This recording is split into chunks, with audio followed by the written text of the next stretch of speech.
So we are ready to start at 7:02 on November the 4th. Important things to know. Due to the governor's emergency order, we are participating in this meeting remotely. This meeting is being recorded. All votes need to be by roll call. I think that's it. Oh, I said this meeting's being recorded, right? Yeah, okay. So, so tonight on the agenda, we don't have a ton of people here, but if someone would like to make a citizen's comment, they may do so. We will allocate 10 minutes for citizens' comments unless we find a need for it to go beyond that. If you would like to speak, if you could go ahead and raise your hand so that we can recognize you. We did call the meeting to order at 7 o'clock. It's our goal to be done by 9:05. So hopefully we can keep on target with that. Nobody in the chat window who's raised their hand.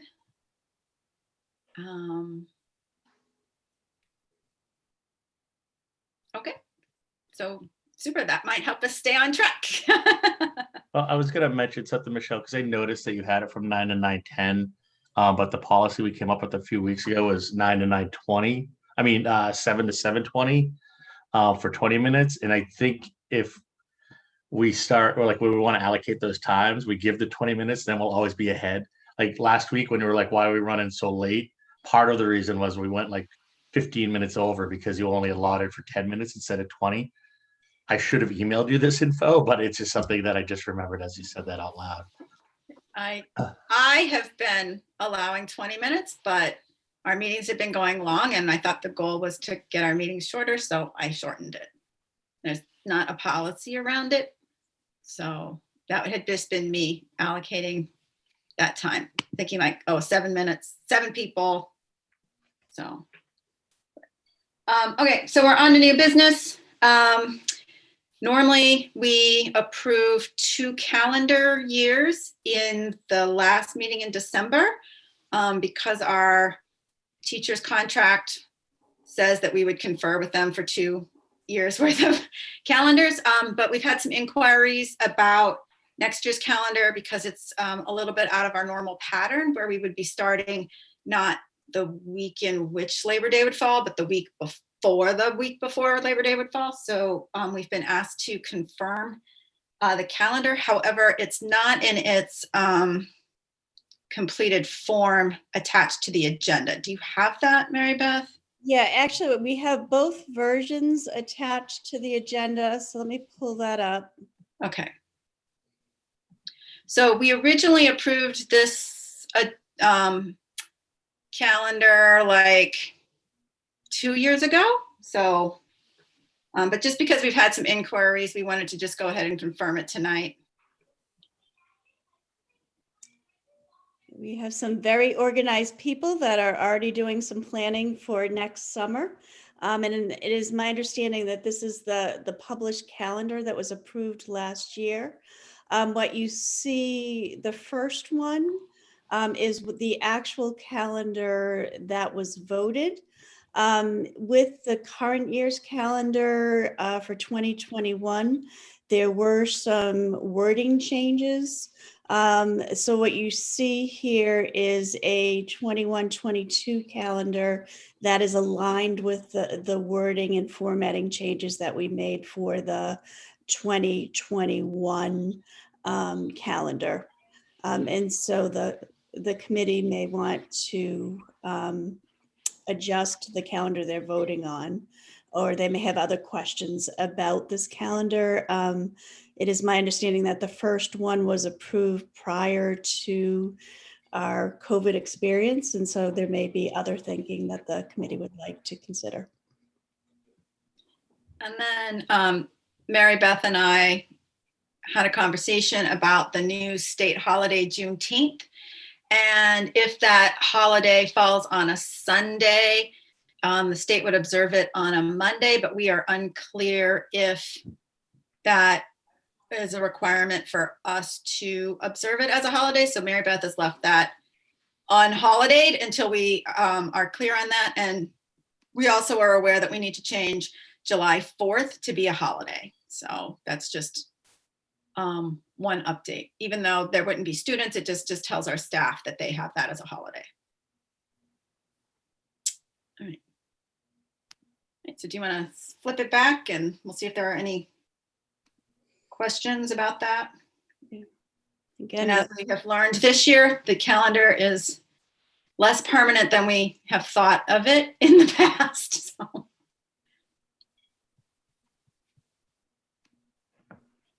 No, I mean, I don't know. For the past few years, it just seems like it changes as it needs to. You can do your best, make your best laid plans in advance, right? And this is starting so early again. It's because of where Labor Day sits, right? Right. So, I mean, it is what it is. Yeah. And Mary like, Beth, can you stop sharing so that we can see each other? Thanks. Michelle, I might have some guidance about the Juneteenth observation. There was a DESE directive that came out in August that specifically cited Juneteenth as a holiday. Correct. For us, and makes clear that if it is on a Sunday, it is observed on the following Monday. I shared that with policy and with Mary Beth earlier this week because we were talking about religious observances. So if you want, I can share that. But I'm looking at the DESE memo dated August 21st, 2020. And on it, it cites Juneteenth for the next 3 years and then says, please note, under state law, a legal holiday that falls on a Sunday is observed on the following Monday. Correct. But that does not say whether or not we are required to give employees the day off. But if it's a state holiday, don't we have to? That's what we're trying to find out. Hmm. I mean, most businesses don't take off, so we're not sure. That's why we're trying to find that out. Yep, Mrs. Horgan.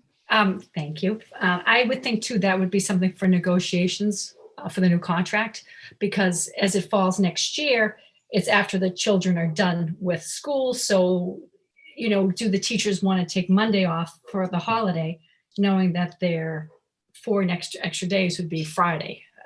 Right. So that's probably something to negotiation subcommittee. Also with the custodians and also with the office personnel. So. And one of the things I would just quickly share here, and I'm sorry, Anna, but I think that what we're getting in terms of inquiries right now are families trying to figure out summer schedules. So this issue around what is, whether or not that's a holiday we're giving employees or not, we can sort that out. But I think families would be appreciative if they knew that this is a calendar they could plan around. With the caveat that you raised, David, is that we're in an unusual world right now, and as permanent as things can be, this would be what would be published. Yeah. Anna? I support checking with the teachers. I guess I would also just, note, like, I would be surprised if we had legal discretion to not observe a state holiday. Like, that would really surprise me. And then just for the sake of argument, if Juneteenth, once it does fall into the calendar, if that's the only holiday that we choose that's a state holiday not to observe, I would caution the district against the optics of that and what kind of message that sends about inclusivity. If we offer every other holiday off, but not Juneteenth, I don't see why we wouldn't want to take it off and celebrate it. And that strikes me as really a poor decision in terms of like what we're trying to set as a standard. If we had the legal latitude, which I would be shocked if we had the legal latitude not to observe a state holiday.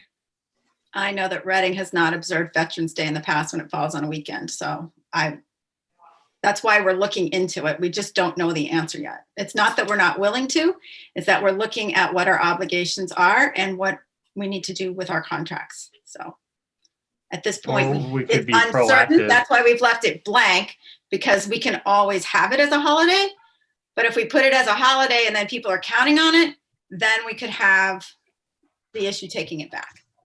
Well, I mean, we could be proactive and just have it as a holiday and be ahead of the game. If it's a state holiday, we're already there. If not, ahead of the game, in celebrating it as a district. Right. So what Vinny, does a day cost the district in personnel costs? Do you have any idea? I didn't prepare you for this, so. Well, you'd only have full-time year employees, because if it's not a school day, doesn't save you. I can give it to you in like 5 minutes, but Okay, it'll take me a minute. thank you. Or 5. Okay, Yeah, I mean, I guess I would echo David's sentiment that I think we should want to take it off. I don't think it should be a have to. I think it should be a want to.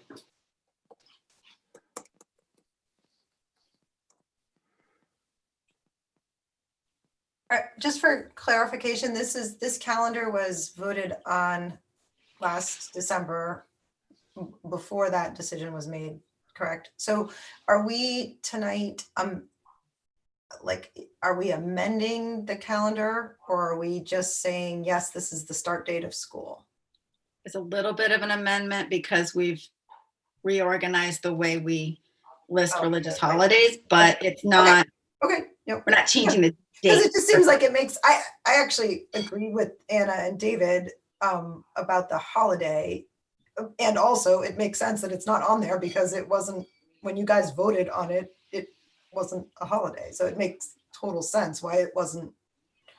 Right. But no, that makes sense that we are actually amending it because of the language. So thank you. Yeah, it was just added in the CARES Act budget thing by the state this year.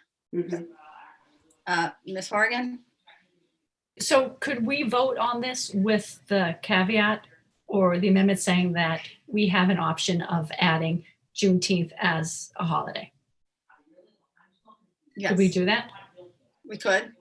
Okay, just to move, I think I just I think feel we all like- know that we have to, it is important that we acknowledge it, but Right. When we went to the MASC to ask them what other districts were doing and what the legal requirements were, they said that no other district had asked them yet because nobody's planning that far ahead. So we don't have Let's be clarity on what trendsetters. everybody's Let's be doing. trendsetters. So Anna, So the financial consideration is an interesting one because, and I'm not sure if this is the right time to bring it up or not, but I was actually going to propose that we remove Good Friday as a holiday and add Juneteenth. So what was one of the things I wanted to discuss? So if we're talking about dollars to dollars, I would take off Good Friday, and then financially it's a wash if we end up in school and Juneteenth becomes an observed holiday. I think it's an even swap. So I'm not sure when to bring that in, but I think we should remove Good Friday as a day off of school. so On this calendar. it is not that easy because we have contractual obligations in which that would need to be negotiated. So if we do that, there will be a financial obligation because we will have to renegotiate contracts that are already in place, which have that as a holiday. Do those expire this year though? Yes, but again, when you're taking away someone's holiday, you might have to renegotiate that. That's Even okay. if you're giving them a different holiday because they may not want that holiday at that time.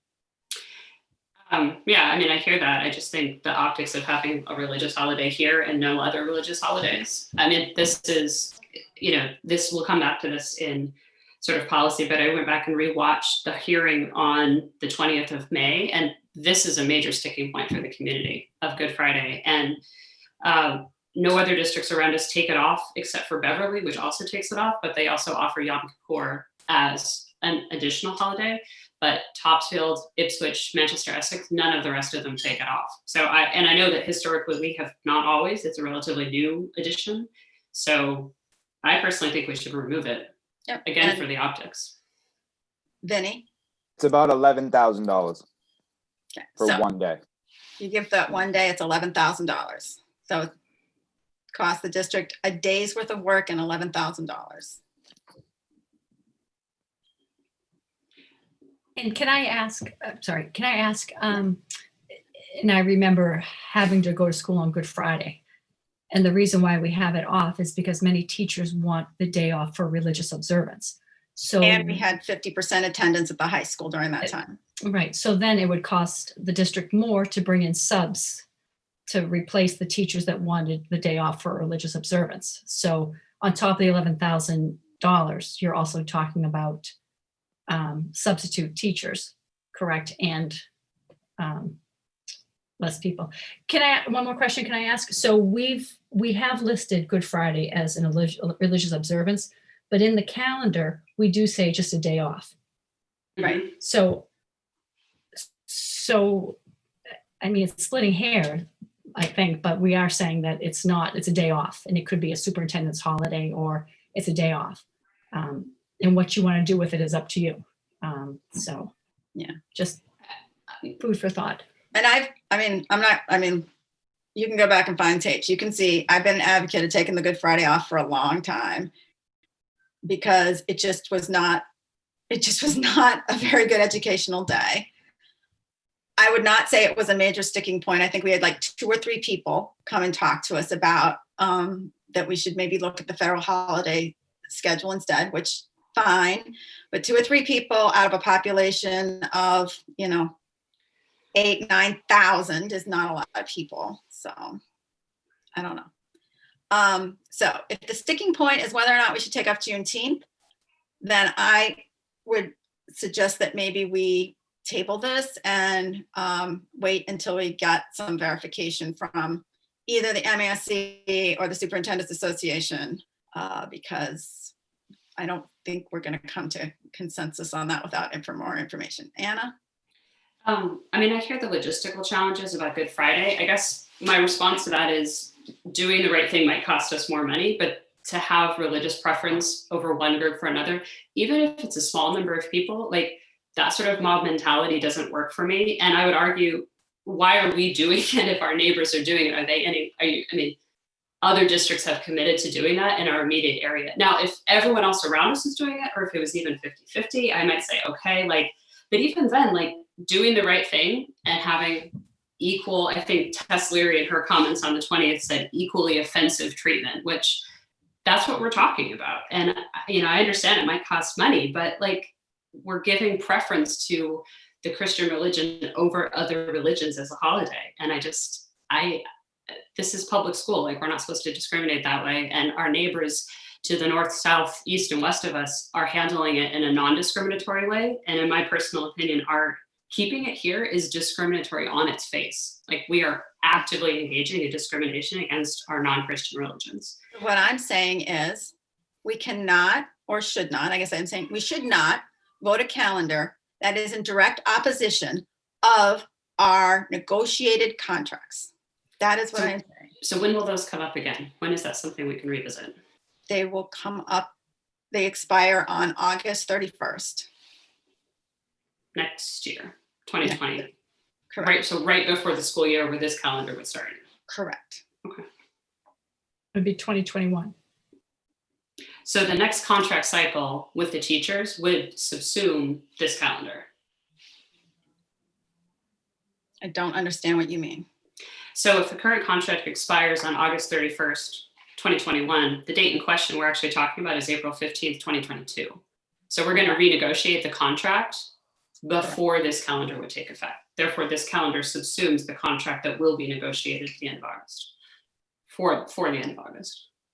It's not usually the way you deal with that. You usually take your contract and then you negotiate and then you would change policy.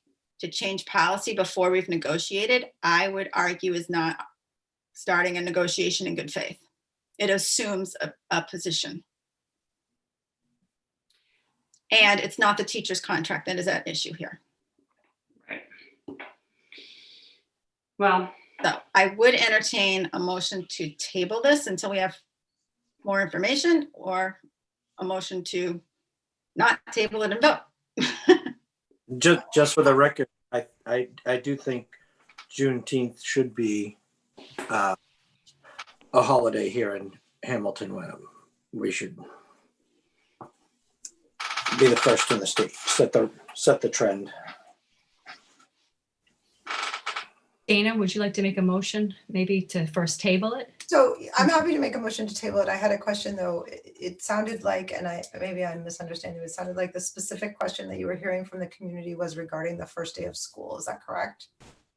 Yeah, what we're, my question is to try to be helpful. Is there any way that we can, is there anything that we as a school committee can do to affirm or confirm that that is our intention to have that be the first day of school without, it's just a question. If not, I'm making the motion to table it. I'm fine. Well, it's the calendar as it stands. So as it stands, yes, it is the first day of school.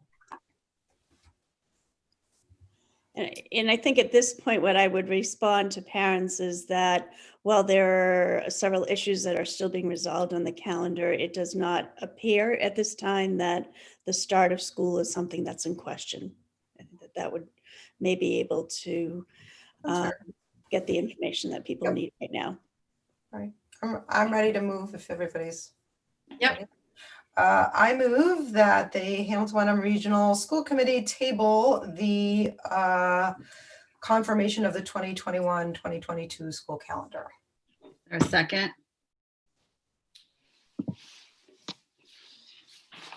Second, Okay. I'm sorry, did you say, do I have a second or? Yeah, All right. and you seconded, yeah. So Yes. I think a motion to table doesn't have discussion, but I'm not. Oh, okay. So we'll just vote. Go backwards. David, Yep. Peter, Yes.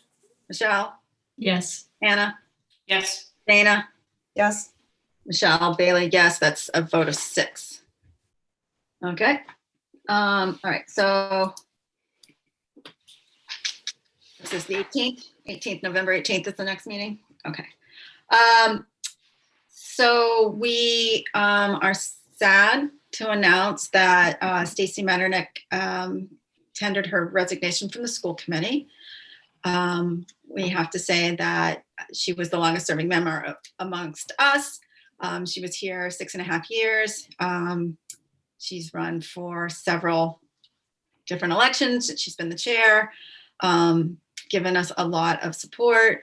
She really brought the memorandum of understanding with the turf group really to its head and to being pushed forward. So there's a lot of work that she's done that's been beneficial to the committee. But what that means is under our regional agreement that we should have a 7th member.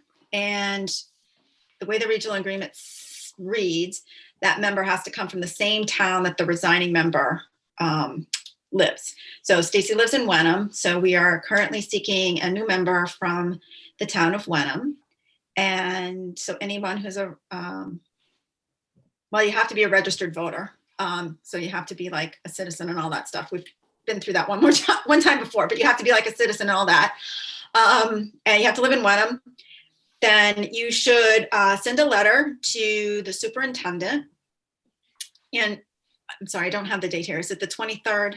Yes, Monday, November 23rd. Yeah, so Monday, November 23rd, you should have that letter into the superintendent. And then the school committee will meet with the Board of Selectmen either on the first Tuesday in December or the first Wednesday in December, depending upon how we can negotiate that. And that person will be selected from amongst all the candidates through like a short interview process. So if you are watching and you are from Wenham and you are dying to be on this screen, you are welcome to apply. And we look forward to meeting all of you. All of us have our emails on the district website.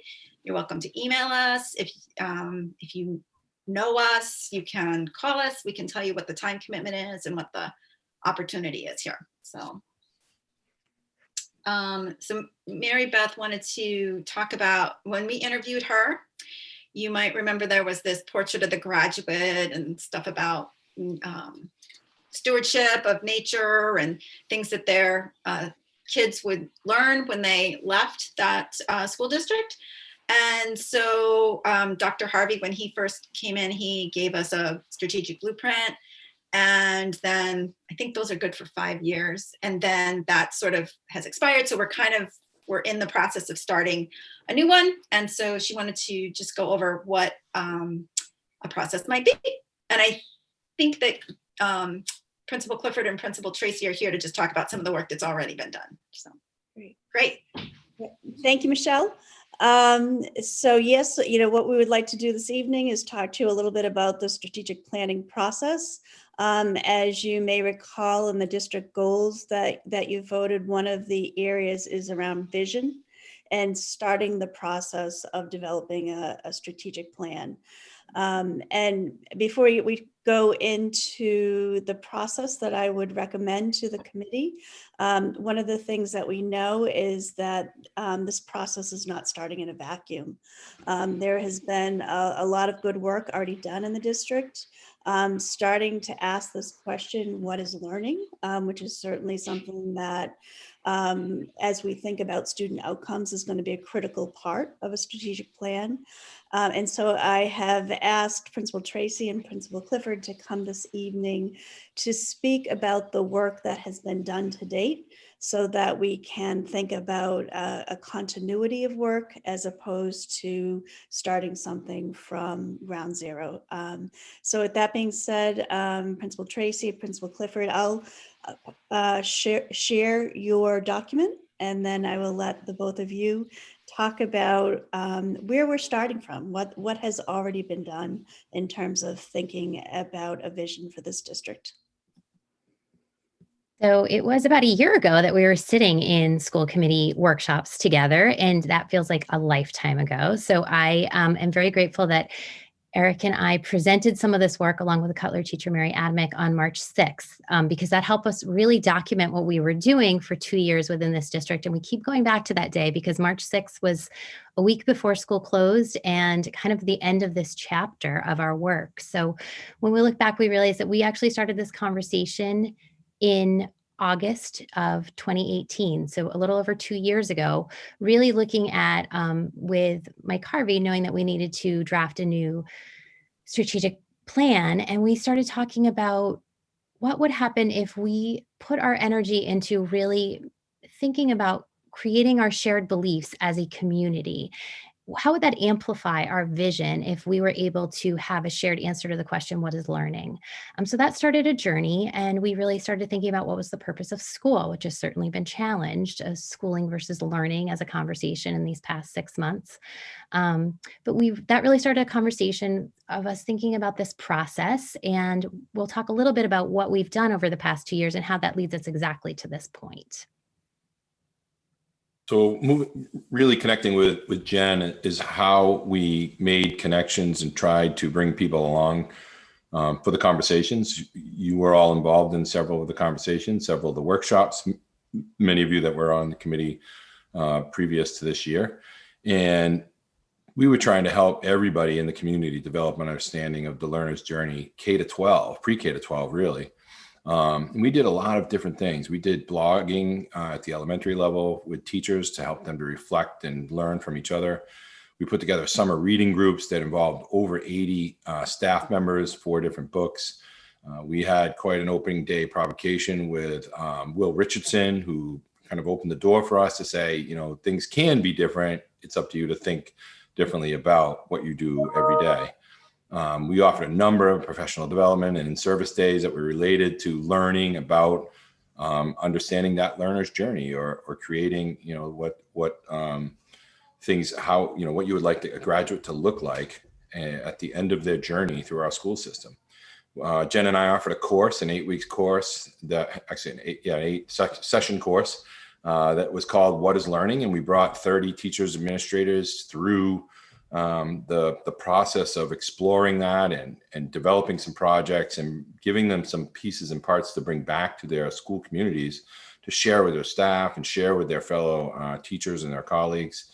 And we did the 3 school committee workshops to try and help people understand what school could be and what are some of the risks that we could take and how could we make changes on different levels, some very basic and some much more extreme. Then we also did student and parent workshops along the way, trying to engage and involve people in that learning about the learner's journey.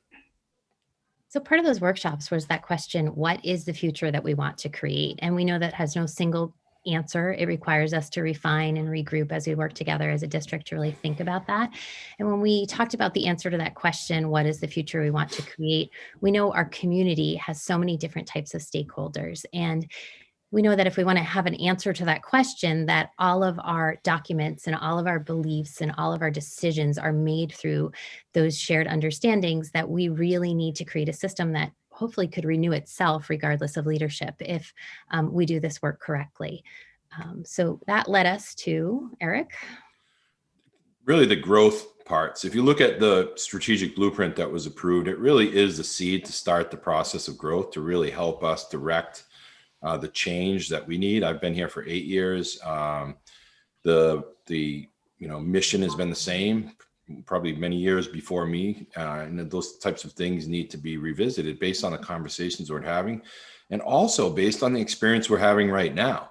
School is very different right now than it was, and we're learning different ways to present and create opportunities for learning and instruction with our students and teachers. We've really developed a good process for student agency and teacher agency, trying to help people to understand what that is and how to keep teachers involved in that process and students involved in that process of learning about learning. How do you get interested in the ideas of modern learning? And then how do you continue those discussions, or how do you work within those realms to take some risks and try some new things and develop that continuous growth pattern? That growth pattern also gives people some permission to take some risks that will open up a number of conversations within not only schools, but across schools. We did learning walks at K-12. And we were able to visit each other's schools, the principals, and we brought teachers with us. And those opportunities were gold to us because we could have conversation that we would never otherwise have on that vertical segment of K-12, pre-K-12.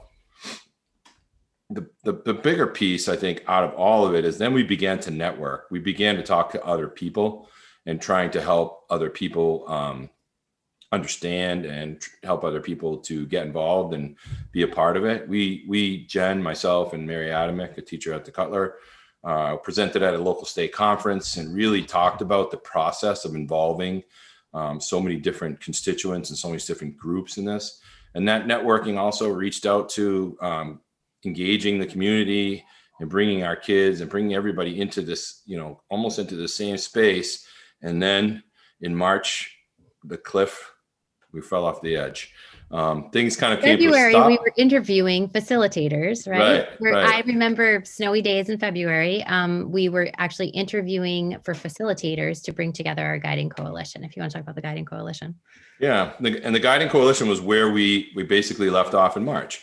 The guiding coalition the idea was to involve approximately 20 people, parents, teachers, students, community members, school committee members, administrators, in this conversation of development. So taking the strategic plan and then taking those next steps and examining all the data we collected at each of these events, all the survey data we took, all the workshop data that we gathered, and that guiding coalition would be responsible to synthesize it and help us to begin the process of developing the mission and the vision for the school district, and really trying to help us to grow that process that's laid out in the blueprint.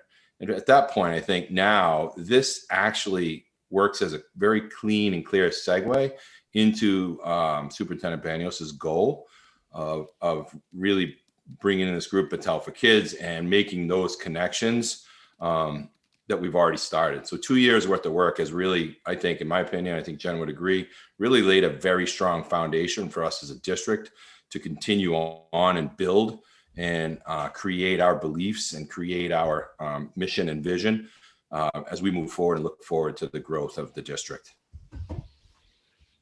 Thank you both. And I'll move on to kind of talk about this next step. But before I do so, I do want to check with the committee and see if anybody has any questions for Principal Clifford or Principal Tracy.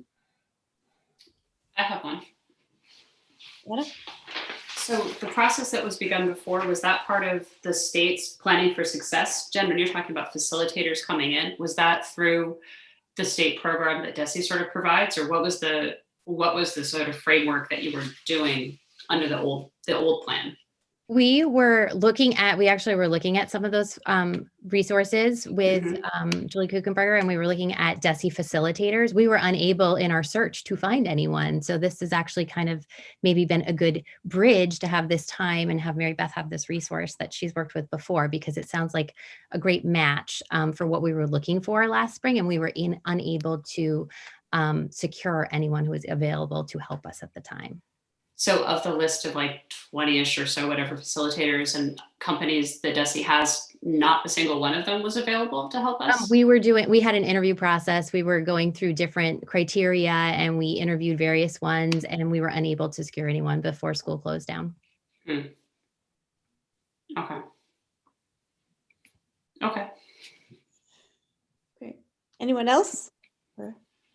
All right, so I'll move on and talk about a process that I think can make sense for the district. And again, is taking this work that's already been done and starting to build on it. One of the things that you heard from Principal Clifford and Principal Tracy was regarding this idea of a guiding coalition and building a consensus within the community about where it is that we want to go. And then I would argue, how do we get there, right? So the process that I am recommending to you is that we start with the development of a portrait of a graduate. This district has got a general draft that has been put forth by a number of people that have been thinking about that. But that really requires a lot of community dialogue to make sure that it's a community-owned portrait of a graduate and everybody sees it as viable, and that there was an opportunity to contribute, give feedback, and help build what that document would look like. And basically what a portrait is this conversation in a community about what are the skills and dispositions that are critically important for our graduates to have. It becomes our North Star in terms of planning and outcome-based. So what I believe is possible, and in working with this group that I have had the good fortune of working with before, Patel for Kids, is to start the process first of getting a published and community agreed upon portrait of a graduate. The dialogue that goes into those conversations to come up with those outcomes is really powerful for a community to talk about what is important for our kids to know and be able to do when they graduate. And I believe that it is possible to get a solid draft and potentially even a voted portrait of graduate through the spring and potentially before the end of the school year.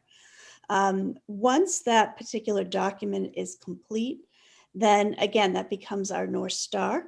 And then we start talking about what does it take, what are the actions that we would need to take in order to get there. So we believe that this is what really strong learning looks like. These are the skills and dispositions our students need to have.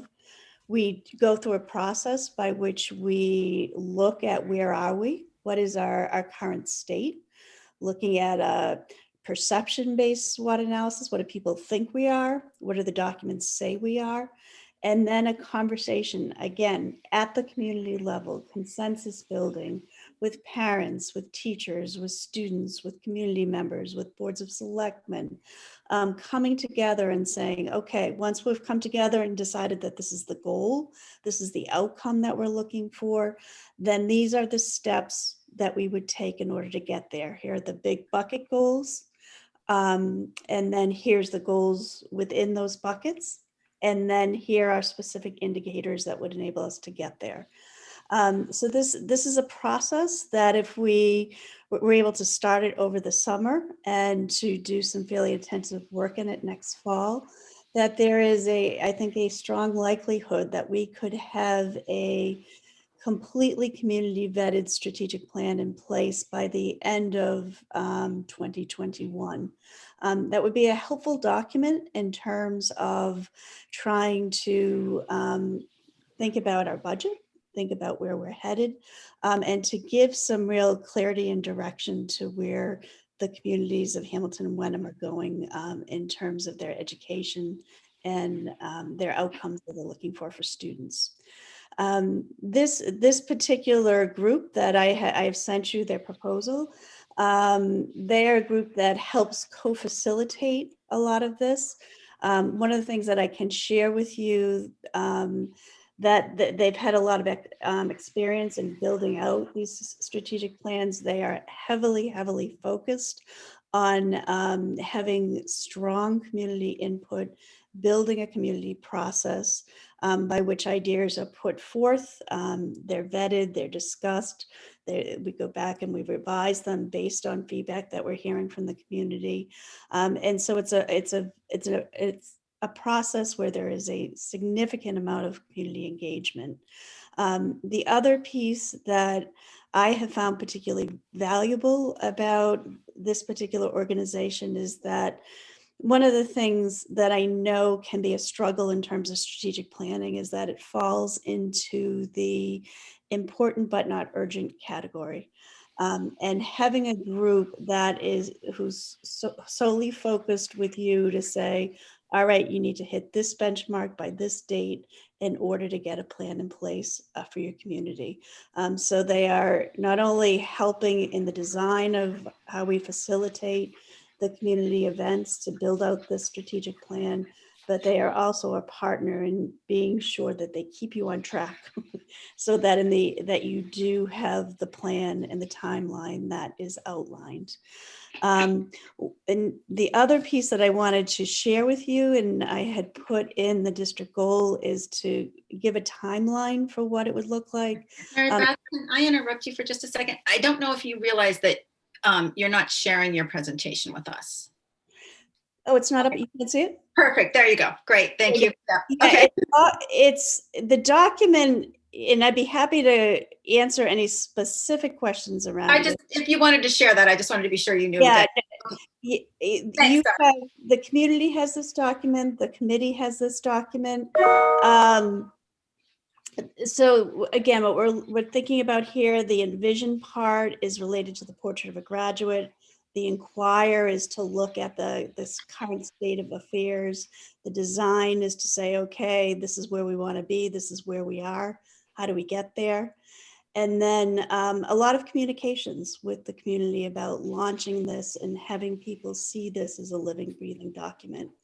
Again, the other piece here is the question of funding. And as was indicated earlier, this is something that the district has been working on. So there was money set aside in the appropriated budget, $20,000 for strategic planning for this year, along with money put into the capital planning around educational visioning. And so there is funding also there to complete this work. And as one of the things that people should be aware of is that if we are able to move forward with the MSBA, our building projects, we would need to have something like this in place so that in developing this, not only are we providing direction for the district, regardless of whether we see any new facility work, but at the same time, we cannot move forward with facility work without having an educational plan in place. So at this point, I wanted to bring this to you as an approach and ask for your feedback as to whether or not you think this is a good way to move forward. Again, I have had the good fortune of working with this group. I think the outcome that we got was a pretty strong report and a strong document to work off of. I've given all of you a copy of that. But any questions or about this approach that the committee might have that I can answer for you? Do you want to stop sharing? Yep, let me do that. No, your point is well taken about any moving forward with any maintenance or facility planning needs an educational plan first. That's how I felt about buying the furniture as well. I wish we had a stronger an educational plan in place first before we went out and bought a whole bunch of furniture. Anna? So I have a couple process questions, and I do have some specific questions about this specific proposal. So can you go over again the timeline of when you think this would happen? Because in your comments, you said we'd start over the summer, but then finish by the end of 2021. But the document's talking about going over the winter. When are you imagining this is happening? Yeah, so what this is looking at is that there are two pieces to this process. The first is the building of the portrait of a graduate. So that comes before the building out of the strategic plan. So the building out of the portrait of the graduate would be happening over the spring. What you see here in the Like next spring? No, this spring. So looking at, I would guess probably around the April, May, starting in February, beginning that process, bringing people together, starting those conversations. But if we Okay. started in the February timeframe, by May, I think we can have a document that's well vetted. So that happens before you actually start the strategic planning process. And so then if we end the school year with a portrait of a graduate, then we start the initial work related to strategic planning, right? We can start collecting the information about where we are over the course of the summer. And then what you see in the document is June and July, trying to again get that where are we information together. And then looking at August and September, and through October, designing the plan, spending a lot of time getting that going, with the idea of having something that's finalized around the November timeframe that could come to the committee for a vote by the end of the year. Did that help clarify, Anna? Yeah, I mean, it does. I guess I have some practical concerns about capacity. I mean, I know that, so as you and I discussed, like, I don't disagree that we need a strategic plan. I'm very concerned about adding capacity issues to the staff, really at all this year. So I'm a little bit wary about all of the pre-meetings and conversations, because everyone's so flat out already. So I'm still not convinced that this is the right year for a strategic plan, but I appreciate that we're trying to move forward. I will just say objectively that, most teachers are off. I think the entire month of August, the community goes away, people go away. So if you're banking on having really robust engagement with people and a lot of conversation, which is so crucial, I don't know if planning to do that over the summer is actually, I mean, I don't know that, I think you're setting yourself up for a little bit of failure. So I have some concerns about the timeline for this. I also have a little bit of a concern about the procurement of this itself. So I appreciate that you've worked with Battelle for Kids before, but I would love to see the other two bids that we solicited, or any other bids for doing this, because it's my understanding of the 30B procurement laws and our own district policy that we have to have multiple bids. And objectively, if we're going to spend $87,000, if you add up everything soup to nuts, like, I would like to have a couple other options on the table, just to think through, because I don't love this proposal, to be honest. It seems like an awful lot of fluff to me. I'm not sure if I want to pay someone $87,000 to help facilitate meeting reminders. And I know they do more to it, but I would love to see another bid or two. And I would think that actually state law compels us to have multiple bids to choose from. So that's a concern just from a procurement standpoint. And then, I could go through the nitty gritty of some parts of the plan. I guess my other question about the budget side of it is, I know that there was money in the capital budget, but I've read, the language of that vote was elementary school facility study and educational plan. And to me, they were tied in directly to facilities and usage. Like, as a voter, as a taxpayer, I don't know that I love the idea of switching that line item for this line item. So, I mean, and I could step in right there. This was where this would be needed for anything that goes on with should we get chosen to join the the new school program, it was brought up that this would be something there. Like, I know you weren't on the board yet, but this was mentioned as something that would be needed at some point.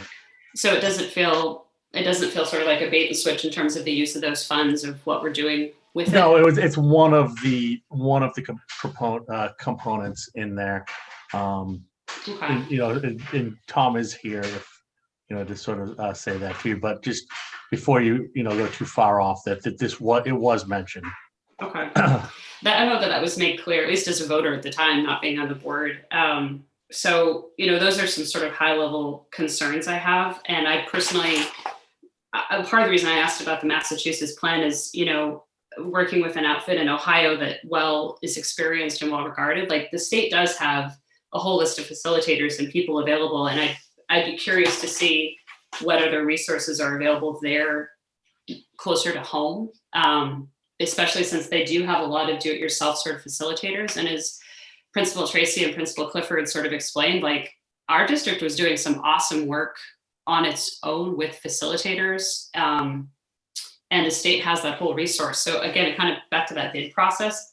I'm not sold that Battelle for Kids out of Hilliard, Ohio is the right answer for us. And I would want to see a couple other options, because to me, a lot of it reads like sort of professional doublespeak, like the biggest part of phase 2 to phase 3 is that the design team becomes the strategic design team. And then they're going to send meetings. And I actually counted out the number of meetings they're facilitating. And it's maybe at most 10 or 11 meetings. Like, they talk about actual group meetings. I'd like to see another person's approach.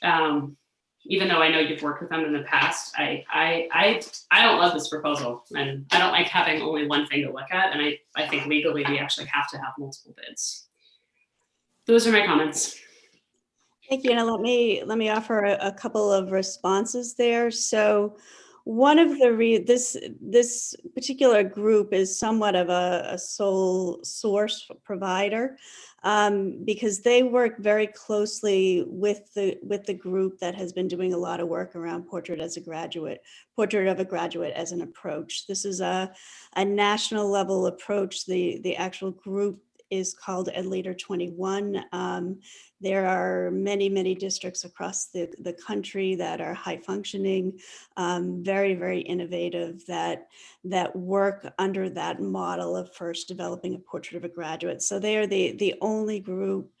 They're actually one and the same organization that both support this type of visioning and have a strategic planning process. That being said, we could certainly go out and look for other things that will take more time, that will push the timeline back. But that's certainly something that could be done if the committee would like to push back the timeline of this visioning and strategic plan.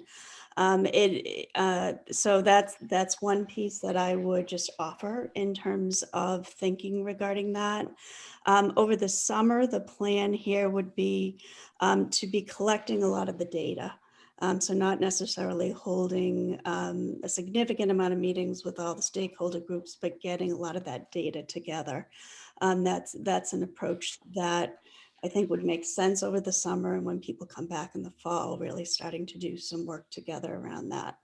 And I know, Tom, I saw that you popped on. Do you want to speak a little bit again to kind of add on to what David was saying about how this connects to the building project? Sure. Thank you. First, as being the person who presented the capital plan, I would never, quote unquote, perform a bait and switch. It was very clear when we were presenting that an educational plan would be needed as a requirement for the MSBA process. Also, at the same time that was being presented, we included the need for planning around the high school accreditation process, and that was specifically spoken to. Mm-hmm. And I realized, Anna, you weren't on at that time, but I know that's what I presented at the time. Yeah, that might be a good sort of lost in translation where those of you in the weeds of it know that. I'm not sure if that was totally clear to the public at that time. But I see your point. Like I get that. Sure. And one thing I can say too, to be a cheerleader of like the MSBA core program is, they come from the approach of show us your educational vision, how you plan on using the building, and then you build around that vision rather than constructing a building and having you shoehorn an educational program into it. So that would be a requirement if we were invited into a building program, and I think specifically into the feasibility section of the process. Mm-hmm. Well, I think especially since our buildings are so old, I mean, you and I have talked a little bit about this, and people who know me know that this is sort of a signature issue for me, but, looking at our facilities and modernizing them. And, there are certain kinds of spaces that kids need today that did not exist 25 years ago or 50 years ago, so I think that's that. I guess I would just like to maybe get a little clarity around the bid process, because I'm a little concerned about sort of the statutory and our policy things on that. I'm not sure if that concerns me as an exposure that we're going to do this, I'm concerned by that. I'm not comfortable with it. So, I mean, I can jump in and answer briefly just from some procurement experience around 30B. Sole source purchasing is allowed if a company, if that's the only vendor you can find. I would advise against going with a low bid type of process under 30B and go towards more of a RFQ, which is a request for qualifications. Making sure that we determine the criteria of what the district wants, how it's going to fit into the work that's already been done, and evaluate from there. And that's fully compliant with Chapter 30B.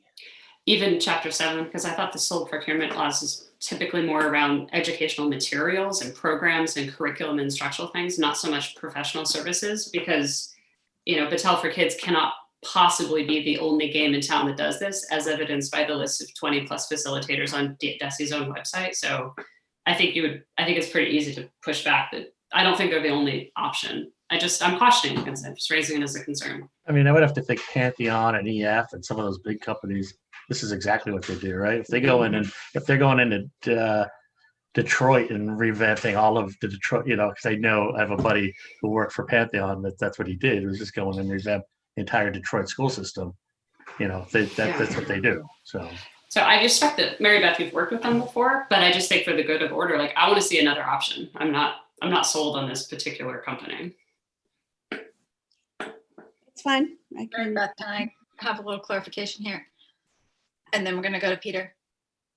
Are you asking us to accept this bid tonight? Or are you just asking for, is this the kind of approach that we would like to go through? I think, this is more just an approach. What we had talked about around the district goals was that I would come to you with a plan related to that. So this is the plan that I would put forth. If there are questions around sole source and that type of thing, be happy to talk with Vinny and report back on that. If the committee would like to charge me to come up with other options, I can do that. That will take time. And that may be a trade-off that the committee would like to make. The other piece to this is that if you look at alignment to the work that has already been done in terms of what is learning and the approach and the national recognition that Ed Leader 21 has related to the work that has already been done is remarkably strong.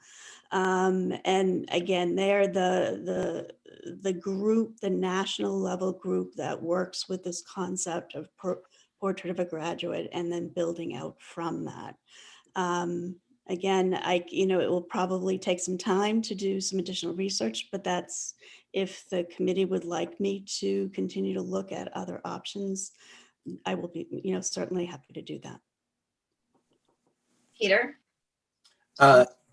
Yes, just briefly. I very much appreciated the seminars we had with Principal Clifford and Principal Tracy last year when we were talking about questioning what is learning, what is the purpose of learning, what schools can be, what risks we can take.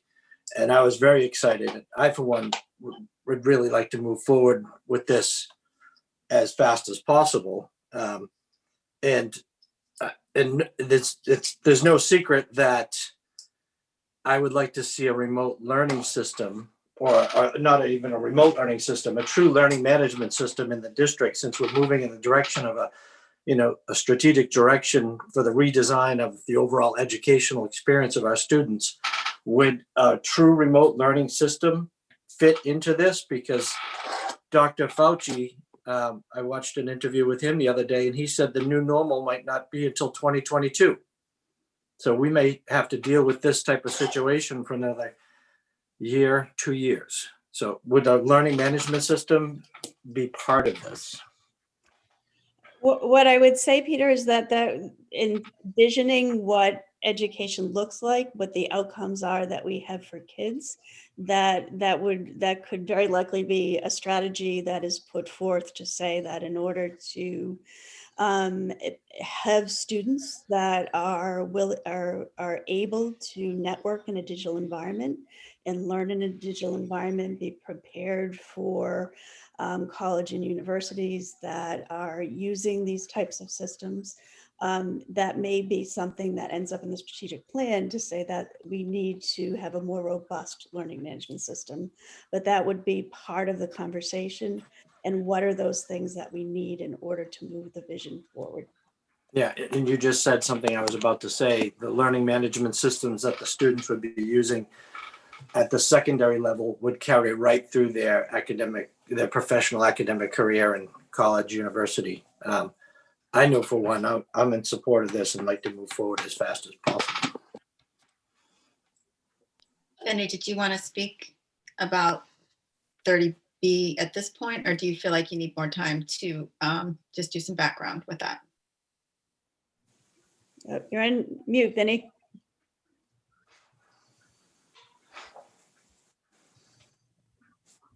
It sounds like this falls more into like an engineering type service that you really need an RFQ for. So we really have to kind of lay out what specifications we want and what qualifications we want from the bidder. So that's all I wanted to add. I'm just surprised that didn't happen beforehand. The fact that this is sort of done and then presented to us seems a little backwards to me, right? It seems like there is a process that was skipped here, and I'm not in too big of a rush like Peter, just because we're in the environment we're in.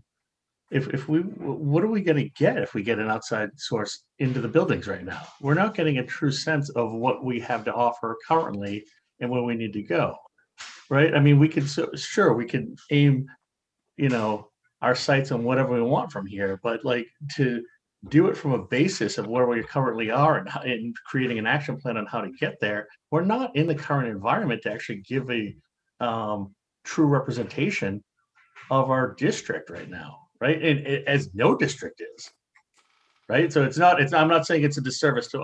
I'm not saying it's anything wrong with us. I'm saying it's actually a disservice to us, right? If we want to make this work, let's make sure that we're actually getting the most accurate reading of our district that we can. Dana. So,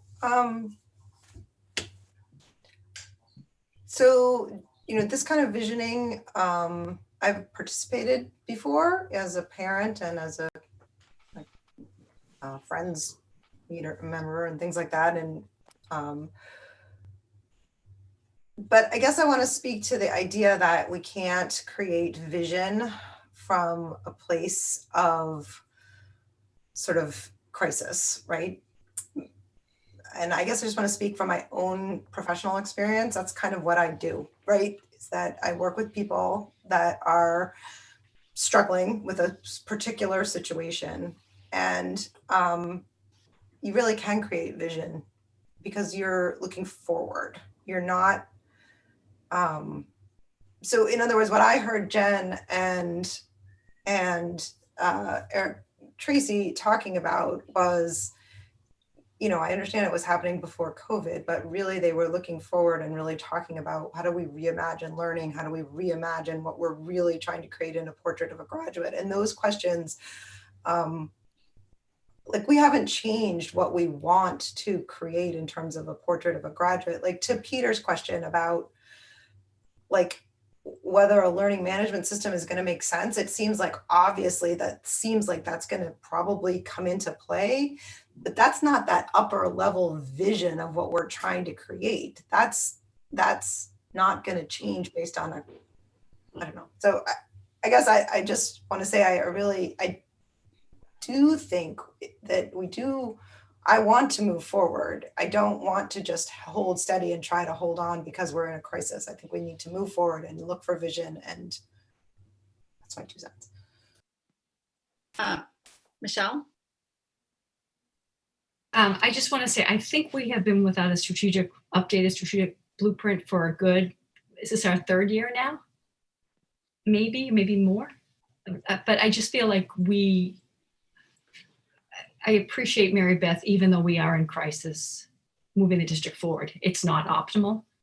But I feel that we owe it to the parents, the children, and the community at large to move forward with this. That's it. Thank you. And Mary Beth, I wanted to thank you for bringing us into the process early and sort of like saying, is this what we want, so that we can move forward with whatever process we need to secure a vendor. I feel very confident that this is sort of the process that we should go through and the order of things. And I appreciate your inclusivity of the committee to see if this is sort of the direction we want to go before committing resources to, pulling together a bid and contracting. Anna, did you have something that you wanted to comment about the direction we were taking, or? Yeah, sort of the direction, and then just another thought about the timeline. I mean, I do support the direction, and I do think, the tightest bonds are forged in fire sometimes. So I kind of, I sort of agree with Peter with David very much, but also with Dana. I mean, we can't be in stasis forever. So I do think we need to move forward in some way. But I do wonder about the allocation of resources. I guess the reason I wanted to mention the timeline is, Mary Beth, if you're talking about starting February, March, April is sort of what I heard, it's just now the beginning of November. I guess I would like to sort of entertain the idea of seeing a couple other approaches and then deciding, because it's not like we're going to start this next week. I mean, that wasn't the original timeline. So I would like to kind of wait and see. And then, maybe by the time we actually start this February, March, April, either at that time, maybe things will have gotten better and it will feel less chaotic, or we may at that time be even more on fire than we already are. And at that time say, you know what, this does need to be set aside. We can't even operate the district. So, I mean, I kind of feel like right now I'd like to see us focus on getting more operational, get a couple other bids. And then if we're really ready to go in February, March, or April, then we can get going and we can evaluate then. But I don't feel the pressure to make a decision on a particular bid or plan in the next week and then start it, because you yourself said we weren't going to really start this until February, March, or April anyway. What I would say is that, we want to know if this is the general concept moving forward. I would agree that in this environment, we're never quite sure what the next week will bring, sometimes what the next day will bring. But to start, in order to begin a process in a February, March timeframe, you can't start it in February, March. There's a lot of advanced planning that goes into that.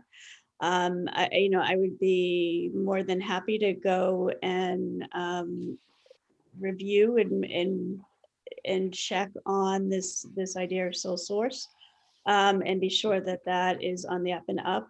I am sure there are other organizations out there, and if that is what the committee would like, then I am happy to. We can put out a call for proposals and see what else comes of it. Again, it will delay the process, to the extent that you may want to explore that in greater detail. There may be a tighter way to do that could be done within the next month or so, but any kind of large study and looking at different options will most likely delay our work. Again, that may be something that the committee wants to do. It does feel like the need, the desire, the need for the district and the community to have a vision and a focus on where it's headed, so that we can develop those goals for the community is really critical. So I personally would caution against dragging this out too long. I do think that there's, as I enter, and as you know, I gave you that feedback in my initial findings, is that this need for the community to get really clear about where this district is going, and to not lose the momentum of the work that's already been done previously.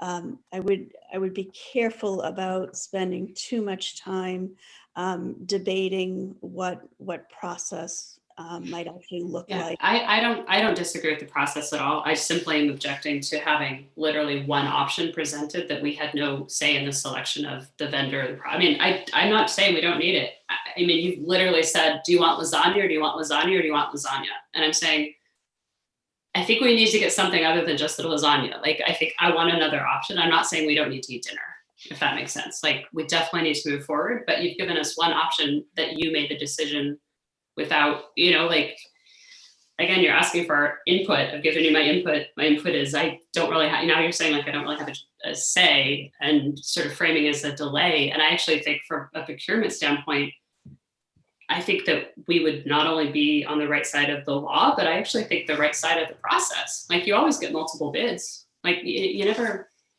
that seems really straightforward to me. I'm not saying don't do it. I don't like the way, I'm not ready to move forward at this point with the one option, as much as I like lasagna. Michelle? Can I just ask a question? And I'm asking this, Anna, respectfully.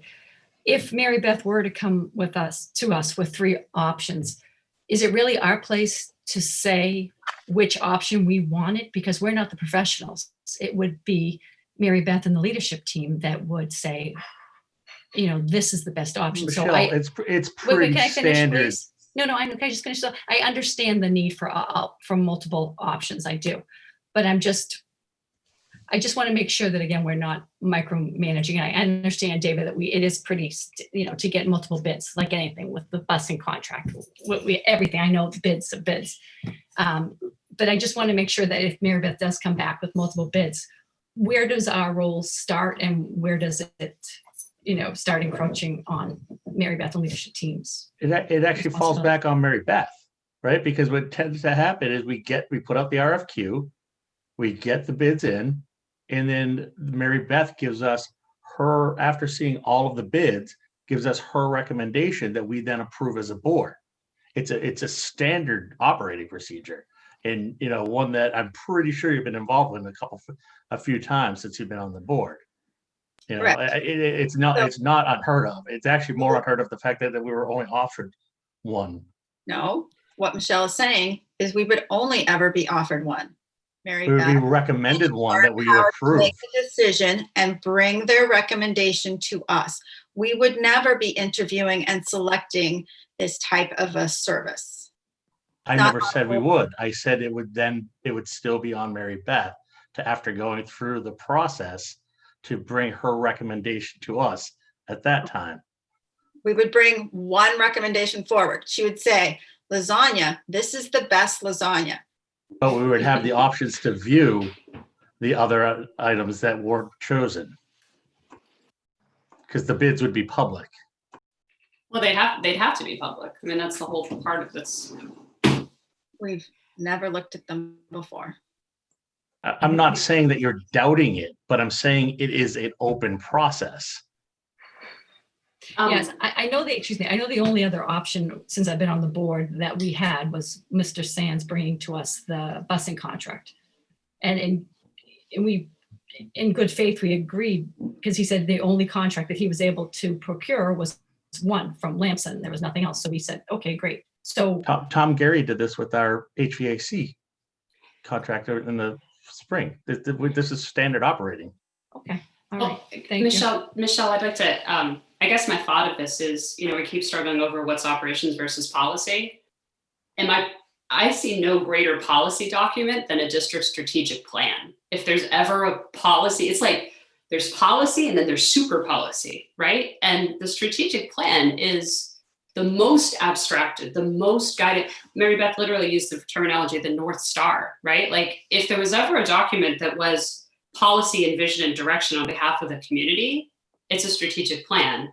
If the entire purpose of the school committee is to help with policy and be the voice of the community, it's somewhat unthinkable to me that we wouldn't have more involvement in the process we go about making a strategic plan. Because I mean, if we're not part of a strategic planning process, then we should just all quit this call right now and like go home. Because if there's like, I don't understand what our purpose is if we're not going to be part of that. Like, I agree, not into the weeds of it, but I do want to be part of it because that's what the committee elected us to do. Yeah, and if I could just make sure that there's no misunderstanding there, the committee plays an essential role and must actually be the voting body of any strategic plan that is put forth. The process by which and the operation by which you build the strategic plan is typically, again, more operations. But you know, absolutely, you are correct. This is about the vision of the district, and the committee, through a process, absolutely has input. And part of what this process is designed to do is to gather community feedback, so that when you're considering a vote on a strategic plan, that you know it's been well vetted, that you know the stakeholder groups that have weighed in. And again, a process that has made sense to do that. I will share that for the vast majority of my colleagues, the typical process is that a superintendent will bring a process forward to the committee and say that this is what I'm recommending. I'm hearing that some concerns raised that this may not fall under the sole source. So I'm happy to sit down with Vinny and go over that and see what other, what we need to be doing there to be absolutely sure that we are handling this appropriately. That's very important. But I would say it would be atypical for a school committee to kind of debate the process, not the plan. That's absolutely the committee's job, is to debate the plan, and our job is to give you good information so that you can do that. But a process typically will come from a superintendent's recommendation. Mary Beth, what are you looking for from us tonight? Do you want us to vote that we think this is the correct? It doesn't necessarily have to, you know, this is not something that needs to be a vote, I think, at this point. Really, I was coming to you to say, I put this forth as a goal. Here's my thinking about how we go about that. You've raised some questions, and I'm happy to come back and respond to those questions. It is important that this is seen as a process that we are all working on together, and it's collaborative. So I think it behooves us all to feel like this is something that everybody can get behind. And if there's some questions that people continue to have, I'm happy to come back and attempt to answer those.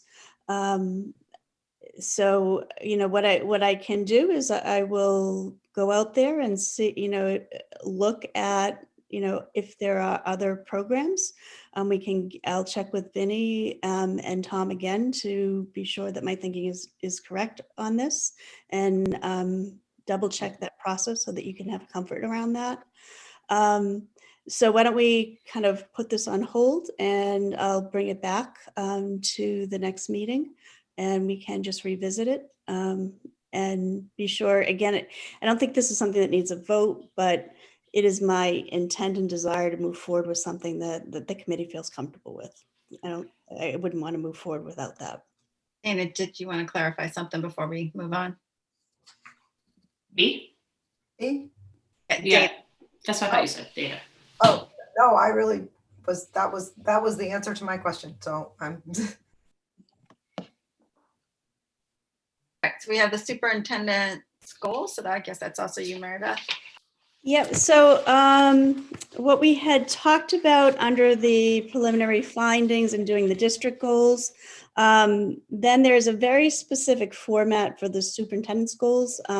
Massachusetts is unusual in the sense that it is state law in terms of how evaluations take place. So What I have in front of you this evening are some suggested superintendent's goals. You will, I'm sure, see the alignment between the goals and the district goals that we discussed, and also some intended work that we will be doing, obviously, across the school year related to the COVID and remote learning environments. So I'll walk these through with you quickly, and I'll stop at the end of each one to see if you have any questions or comments or feedback for me. So the first one is related to, comes under the category of what's called a district improvement goal. And that is this process of trying to establish for the district a plan to build out a strategic plan and to get a portrait of a graduate completed. So this is related to goal 1 of the initial entry plan and the district goals. And that what I have here right now is to present a strategic plan proposal to the committee at tonight's meeting. I would, then of course respond to the questions that you've had this evening. I've had the opportunity to facilitate or co-facilitate a number of the portrait design team meetings. So I would be again involved in that this spring, along with, I'm sure, many of our faculty and leadership team. And then with the goal of trying to have a portrait of a graduate finalized by June. So that is the first goal that I have.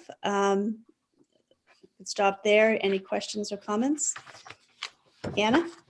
So I have a question, and this might just be my newness to doing this.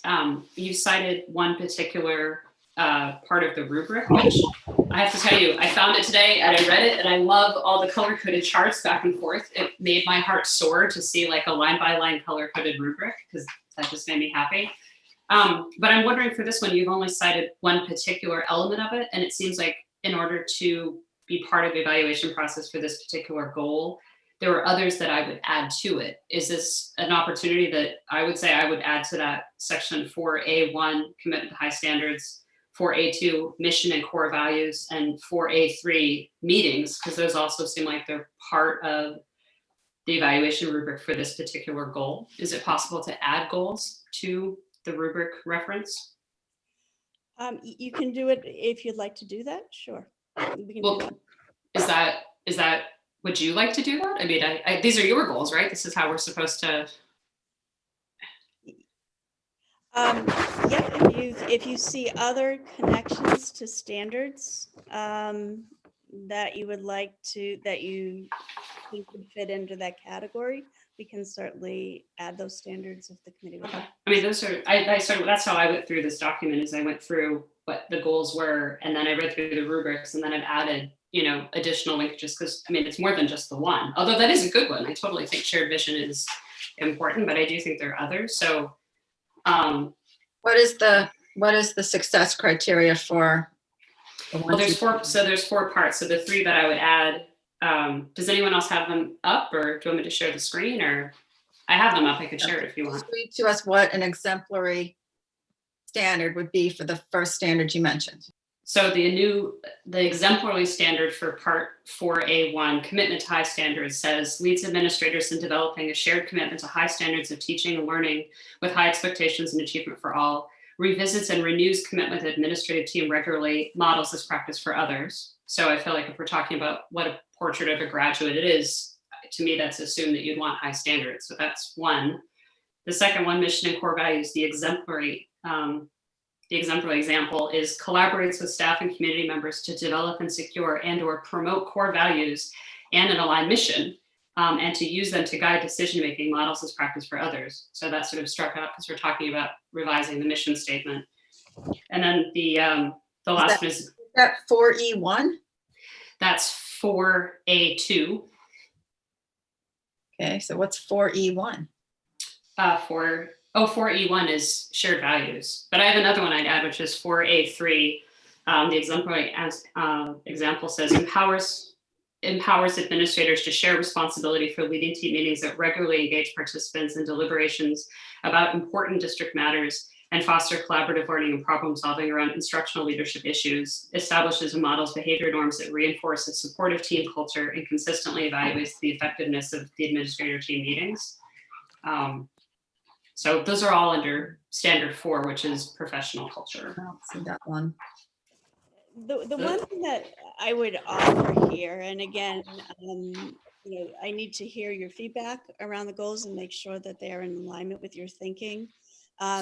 One of the things that I did think about when I crafted this document is that we are in November, and there will have to be an evaluation by May, so that the time frame here and the evidence that can be collected and that type of thing is more truncated in this year, and particularly given some of the challenges, the unique challenges that this year has brought. So part of my thinking about this was to try to keep things tight, that there would be clear pieces of evidence that would be easy for me to provide to you. And again, this is certainly a conversation back and forth. And if you want to see adjustments to this, that I don't want to shut that down at all, but I do want to be mindful of the fact that we are already in November, and to have this document get too dense and too many places where we're looking for evidence and providing evidence, particularly in this particular school year, it would be something that I would just ask people to be thoughtful of. So in terms of adding things, then, I mean, that's why I stopped at only 3 or 4. It just seems like to have a singular evaluation point for any professional development goal. I mean, that seemed a little bit thin, especially because these other ones applied. I guess, let me back up a step in the introduction to the use of it. There are 2 there. There are 2 there. There is professional culture is just the overall, that's the overall heading though. Correct. Like the category of professional culture. So I'm just suggesting I'd like to see, at least the first 2 meetings maybe is more of a generalized thing. But I guess one question I have is, the instructions talk about looking for evaluation of all standards. I mean, in terms of when we do the evaluation, we're not only going to do these goals, right? We're going to look holistically at the entire year, like at all aspects of the rubric. Where the talked about adopting the, what is it called? The abbreviated or the updated process. So maybe we need to have Dorothy come back and talk about that more. Yeah, and this is, and this tends to be a process that is, when you have new groups, superintendents working with school committees for the first time, what is the process? How do we do this? It's an important conversation. Again, I guess one of the other things that we could think about is we have the workshop coming up on the 10th. I know we've already got a fair amount of things on there, but is that something where there might be a conversation about how to best build these goals so that you feel like you're performing your duties as school committee members, as evaluators of the superintendent, and that we have some agreement about what this process would look like and what is reasonable and what the outcomes are that you want to see from me at the end. So that would be another piece is to just. Yeah, I mean, I don't mind the goals. It's just the specific citation of the rubric seemed a little thin, to be honest. Like, I mean, I just think more than one set of rubrics for a huge goal like that seemed thin to me for an evaluation. I don't know. I don't have a better word for it. I would just add a few things to all of them, but not like 20. To your point, that's a lot. I mean, I'm talking about adding 2 or 3 to each of them. Mary Beth, where does the literacy part of the district goal fit into this goal here? These goals. So that's part of the district goals. I didn't have that. I can add that in. Again, I was just trying to get a document that was manageable for this year. That is something that we're going to be working on. These are the things that I personally am going to be deeply engaged in. That's a process that I'm trying to put into place. I can add that in here if you'd like this to be more directly aligned. That not everything that's in the district goals are in my personal goals. So if the committee would like to see a direct alignment with those two, that's an adjustment I can make as well. Yeah, I just didn't know if you were, like, I thought when I was reading it, I was going to read it in 4, but then I didn't see it there. So I don't know. I mean, it depends on how you feel that, how much you're going to be personally involved in it versus how much you're just going to make sure it gets done.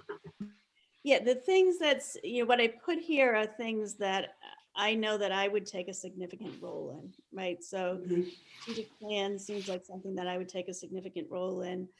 You'll notice that the communication goal, well, we saw some of that in the capacity for district goals. This one is something that I know as a district, and feedback that I've already received from you is that we want to improve communication in this district, and that's an important short-term goal. So while it's not directly aligned with the district goals that we came up with, that seemed like something that was really important for me to be working on.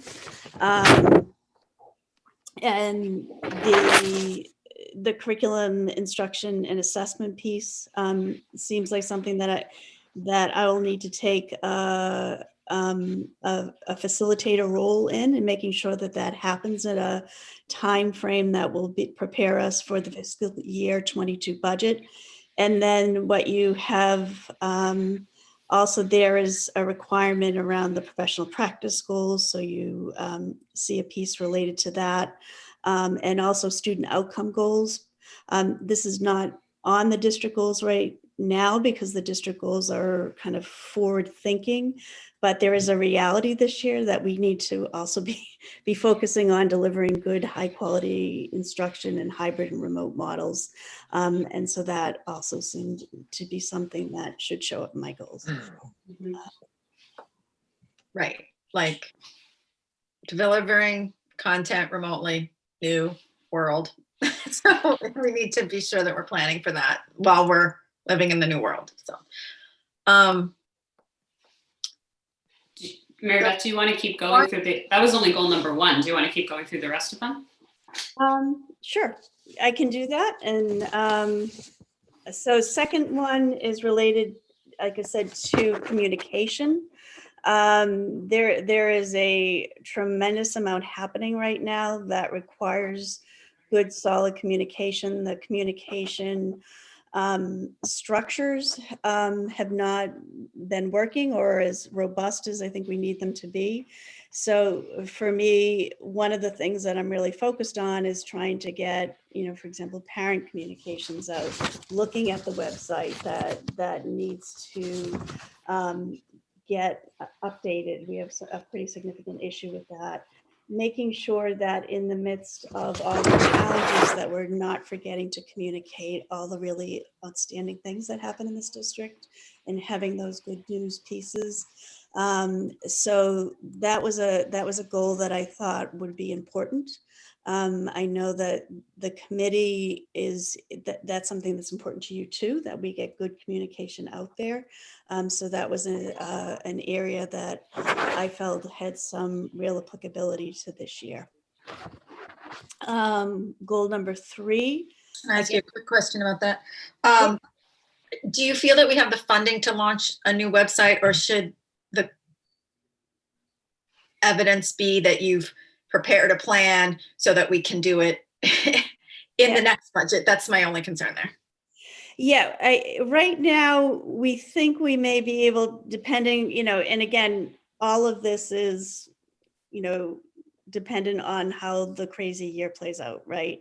And that there's realities of things that could happen that would derail a number of different issues. But as we're looking at it right now, it is looking like we can take some central office funding and figure out how to do that. Our contract is also running out for our website. So it does seem at this point that is something that is possible to do. It's a stretch, but I know that I've spoken to you about this previously, but the current system that we have in our website, we are one of a handful of districts across the country that are still operating on this platform. They're not even supporting it anymore. And so to keep it updated, it is really cumbersome. And so taking some time to see if we can get that up and operational feels like a really important focus right now. Like any of these goals, they are goals. Things could happen, and I may have to come back to you and say, this was a goal, and here's what I ran up against that I wasn't anticipating, or something that happened was unexpected. But it's a fairly ambitious goal, but it's one that I think is important for the district. So I'd like to challenge myself to do that for the district. So that's where that's coming from. Anna? I fully share that goal so high. I would actually put new website really high on the top of the list of overall priorities. For this one, I like the sort of general focus. The three that I would add are A1 and 2, which are family engagement. That's A1. A2 is community and stakeholder engagement. And then the other one that I would like to see a little specific emphasis on, which has become, a topic of conversation, is 3D1, which is entitled Family Concerns. I think those are things that, given the challenges of this year, I think that those are really important things to highlight. And I think the community, expects those things to be areas of emphasis. So I think we should try to add them, since they're part of this rubric so specifically. And I'm not sure if you're clear as to what you're asking here.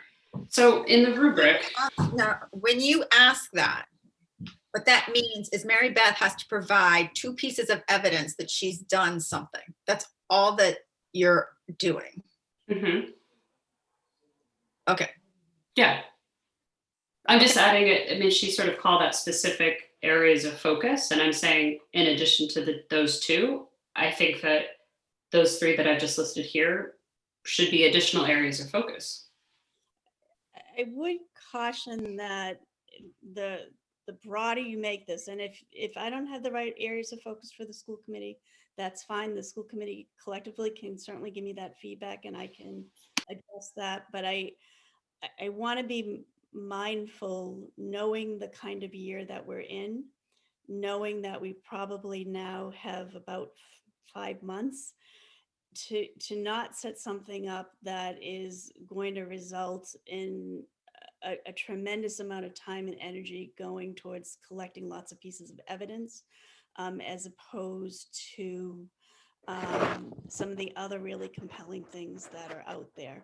Again, I serve the committee, and if I'm not focused in the right direction, you need to let me know that, because I need to answer to you. I just want to create a document and an evaluation system in this year that feels like it can be manageable.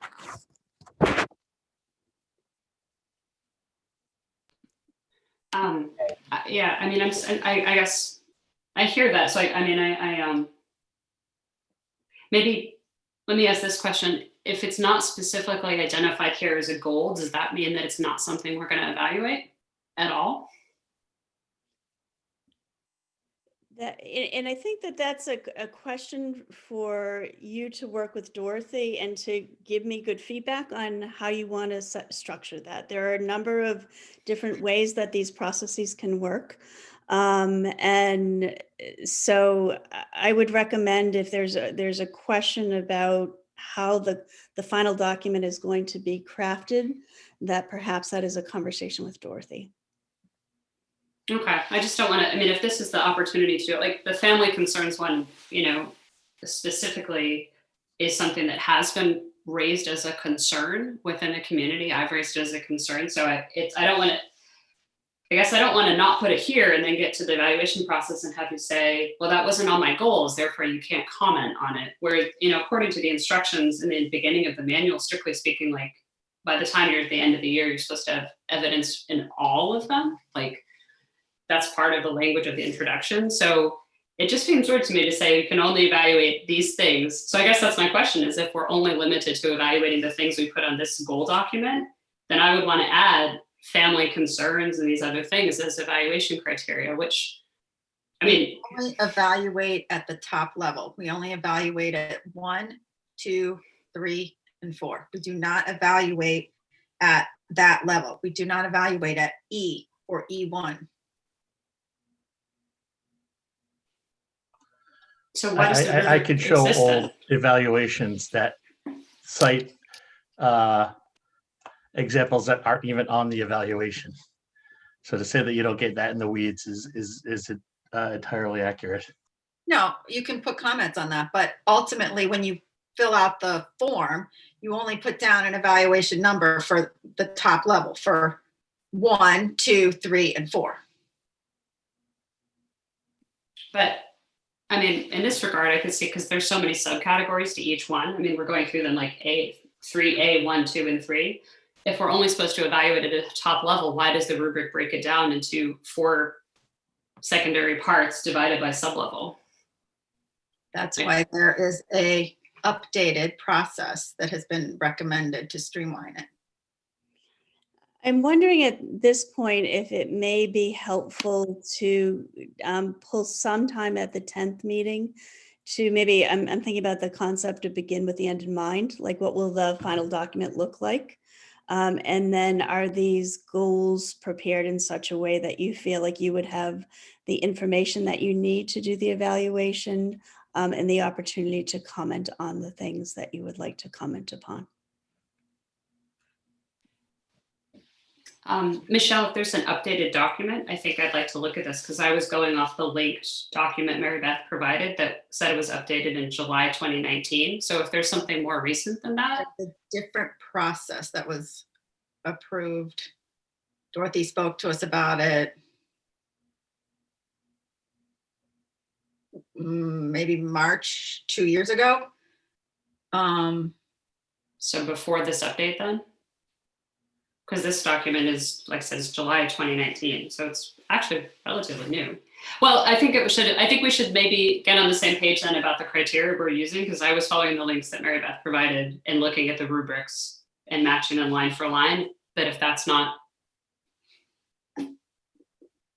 if you're playing baseball and I'm playing soccer, I don't think we're going to get to the same spot.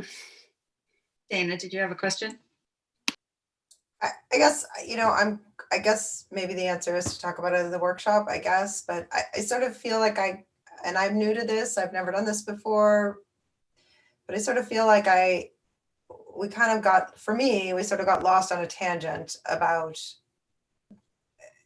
like, I really was interested in and wanting to just hear about the goals, and maybe it's better to just do that at the workshop, I guess, but I don't know this. I guess I'm just a little confused. I wanted to just kind of go through the goals, and maybe now we've wasted is not the right word, excuse me. Maybe we've just spent a long time. I'm not clear, but was the goal or the purpose of this document was to state the goals, not really to talk about the rubric, or was it? Yeah, I was just trying to align the goals to the rubric. I mean, for me, the big picture of this is these are places where I'm trying to focus and spend a lot of time and energy. And I want to be sure that that's the right place, that that's where you as the committee want to see me working. And, the documentation of, how we record, how it's aligned to the superintendent's rubric is certainly a conversation that can be had.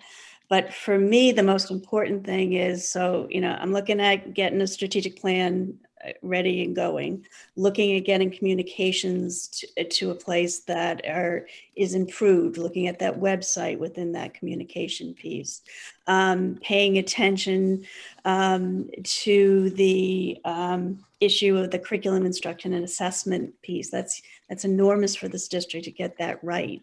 And to look at ensuring that we have quality instruction in hybrid and remote environments. We're all pitching in the absence of that curriculum instruction and assessment team. And that I feel like is an important part of my work this year. And then as a new superintendent, participating in that program as evidence of developing my own professional practice. So that's what I'm thinking about. That's kind of where I'm focusing. And if I'm off the mark on that, it's important for me to know that Yes, so that I can make the Thank you. appropriate I think that's, maybe I'm just on a different, I think they're just different levels of understanding of this. And for me, I was reading this and saying, these are what you're putting forth as your goals, Superintendent Banyos, and you're saying, and these are, and these are the, like, for example, ambitious, some of them, like we're going to have a new website. And I appreciate putting out something that might be a challenge to actually achieve, but that it's your goal. Is that so? And just because I guess I haven't done the evaluation before, I don't know, maybe I'm just like, I don't really, I mean, I sort of understand, Anna, why you want to add. Well, There are other ways to evaluate. Well, actually, there's not, though. I mean, that's what I was going back to the state law, and the rubric is established as part of state law. Like it's not what you and I in like a normal person's world would think of as goals and evaluation. Like these rubrics are established by the CMR itself. I mean, that's what I would to. Like I wish I could share my screen or show you, or if no one else has visited them, but like this whole set of rubrics that Mary Beth linked us to, that it's it's not like we just sort of have a goal and then say, oh, did you meet the goal? Yeah, seems great. I mean, it's a highly regimented process, and it's regimented by state law. So I'm a little bit perplexed that we're not going back to the governing document and the rubric that, I mean, I think Mary Beth actually did a great job. Like I like the goals. I'm simply saying I want to add a couple of things. For example, goal number 3, I wouldn't propose to add a single thing. I think that's fine. I'm just saying, if we're going to talk about specific evaluation criteria as informed by the state law that governs the process, I think you kind of have to follow the state law. And I mean, if there's a different updated process or rubric or something else that's later than July 2019, I am totally happy to follow it.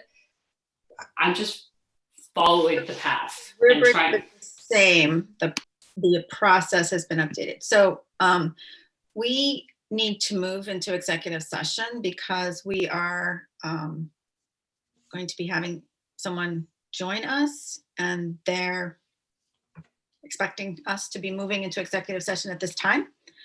So how are we going to do this? Are we going to close this one and come back to this one, or this one? Let's see. The original plan was that we would be finished here.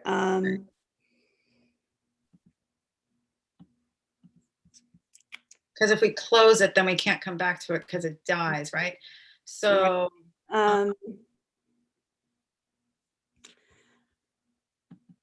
me do, if we want to keep this one open, because it looks like we're going to need to come back, or given that we have items left on the agenda.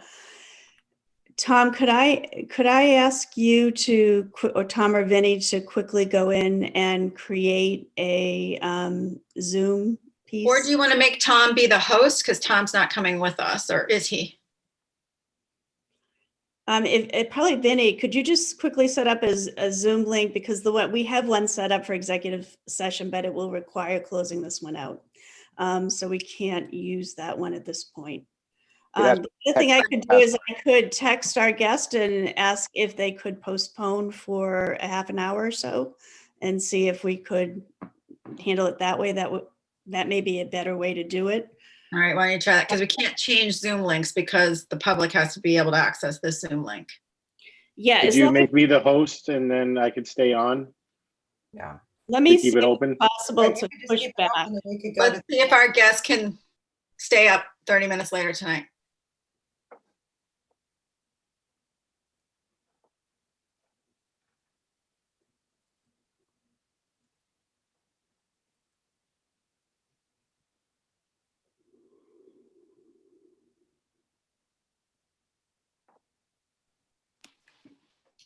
Okay, So- so I guess while we're waiting for that, so do we want to agree that reviewing the superintendent review process and these goals would be something we would do the next Tuesday?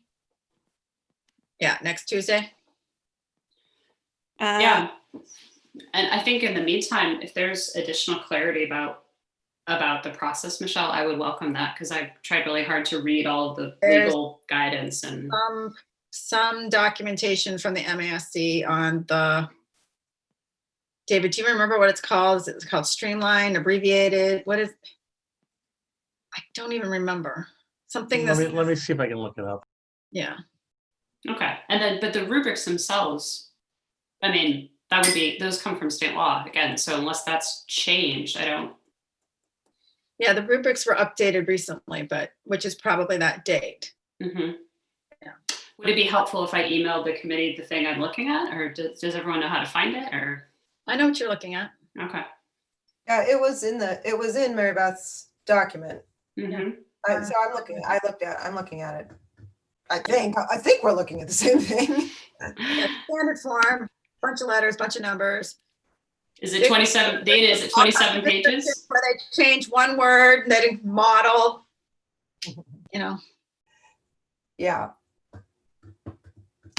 Well, and I do think getting clarity around if what goes in it is all that we can focus on, or is there, I mean, that to me is the higher level question, because. Well, we've been trying to move towards a power standard where we evaluate on less versus evaluating on more, so. Huh. I think in general, you'd always want to evaluate on more, but You ain't filled one of those out before. I'm looking forward to it with bated breath. Can't you tell? Okay, are we available to postpone for 30 minutes? Texted, I haven't heard anything back yet. If, let's see, the next item in the agenda. It's two To policy. move to the policy, I can step out and see if I can make a call. Okay, why don't we do that? All right, so the first one is about protocols, which I think we had a reading on this the last meeting. So did you guys didn't change it? No, we didn't change it. The only thing I might suggest we change now is that when we originally drafted and voted on them, from policy coming out, Stacy's name was there. So I don't know if we should wait until we have a new member, or if maybe the rest of us agree to them and we leave a line for the new person. I'm happy to modify the document, but there were no substantive changes to the protocols from the last time people saw it. I just want to update. I was able to connect. We can hold off till 9:20. Does that work? That gives us about half an hour. Okay, so let me see. There's one of them that I wanted to just talk about.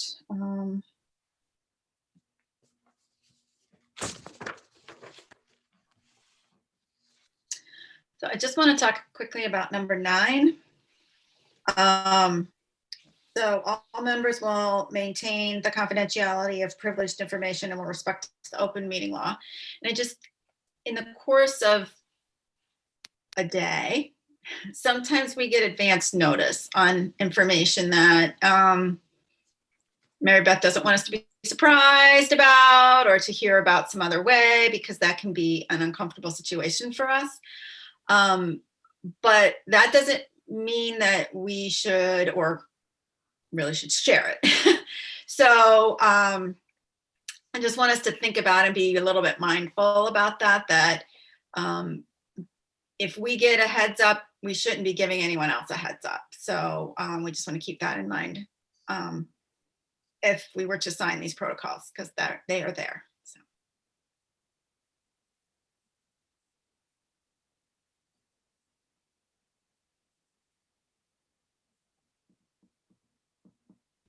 Okay, so Are we looking to? why don't you go ahead and make a motion and then we can discuss it. Do you want, Anna, do you want the motion to note that we would remove Stacy's name? Probably. Are we ready for a motion? Yeah, that'd be great. Okay. I move that the Hamilton Wenham Regional School Committee approve the vote to approve the school committee protocols as written, with a note that the signature line for Stacy Metternich will be removed due to her resignation. I'll second that. So if this is approved tonight, then we'll bring it next week, and bring your own pen so you can sign on the piece of paper, potentially without touching it. So did anybody want to add anything else? Well, so just as I modify the document, should I put the blank line below Peter's name, even though it'll be alphabetically out of order? We'll just leave a blank there. Okay. Or that person will have to come up. That'll be one of the criteria for selection. They'll have to be alphabetically later.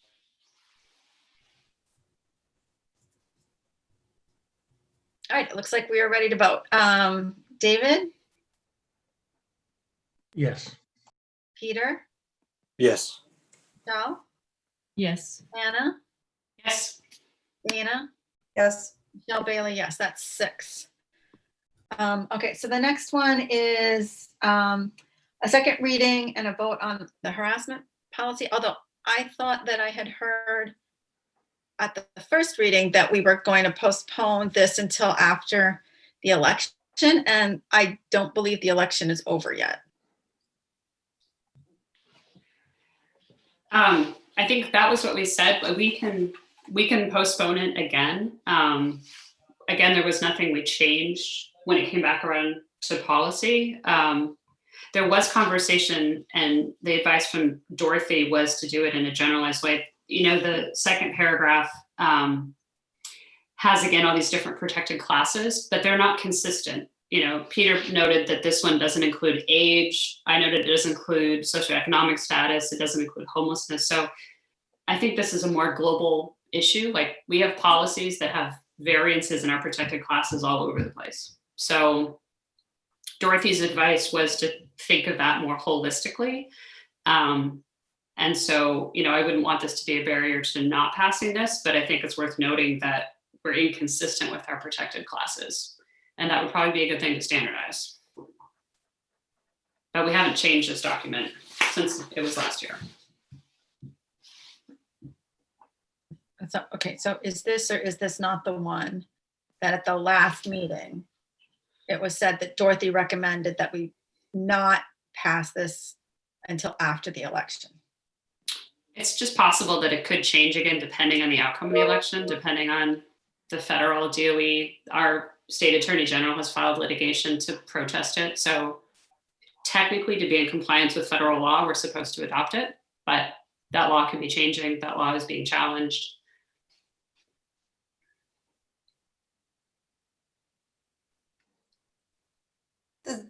This is just, you didn't change anything from the existing, right? So we would just be reaffirming, and then we could change it later. Is that what you're saying, Anna? Well, the law itself might change later. So right. And then we would change. Is that, yeah. I'm clarifying, that's what you're saying. Okay. Yeah. I mean, technically right now, federal law says we're supposed to have adopted this back on August 14th. But, that's what it is. It was due to a federal change in Title IX policy. And then the MASC said all districts should comply. But like I said, multiple states have filed countersuits against the federal Department of Education, and the law itself might change again. So it's not that we don't have a harassment policy or a Title IX policy. It's that there's been some. Our current policy doesn't conform. Yeah, our current policy wouldn't conform to federal law because the federal law itself changed. So this document, which was drafted by the MASC attorneys, would put us into compliance with federal law at present.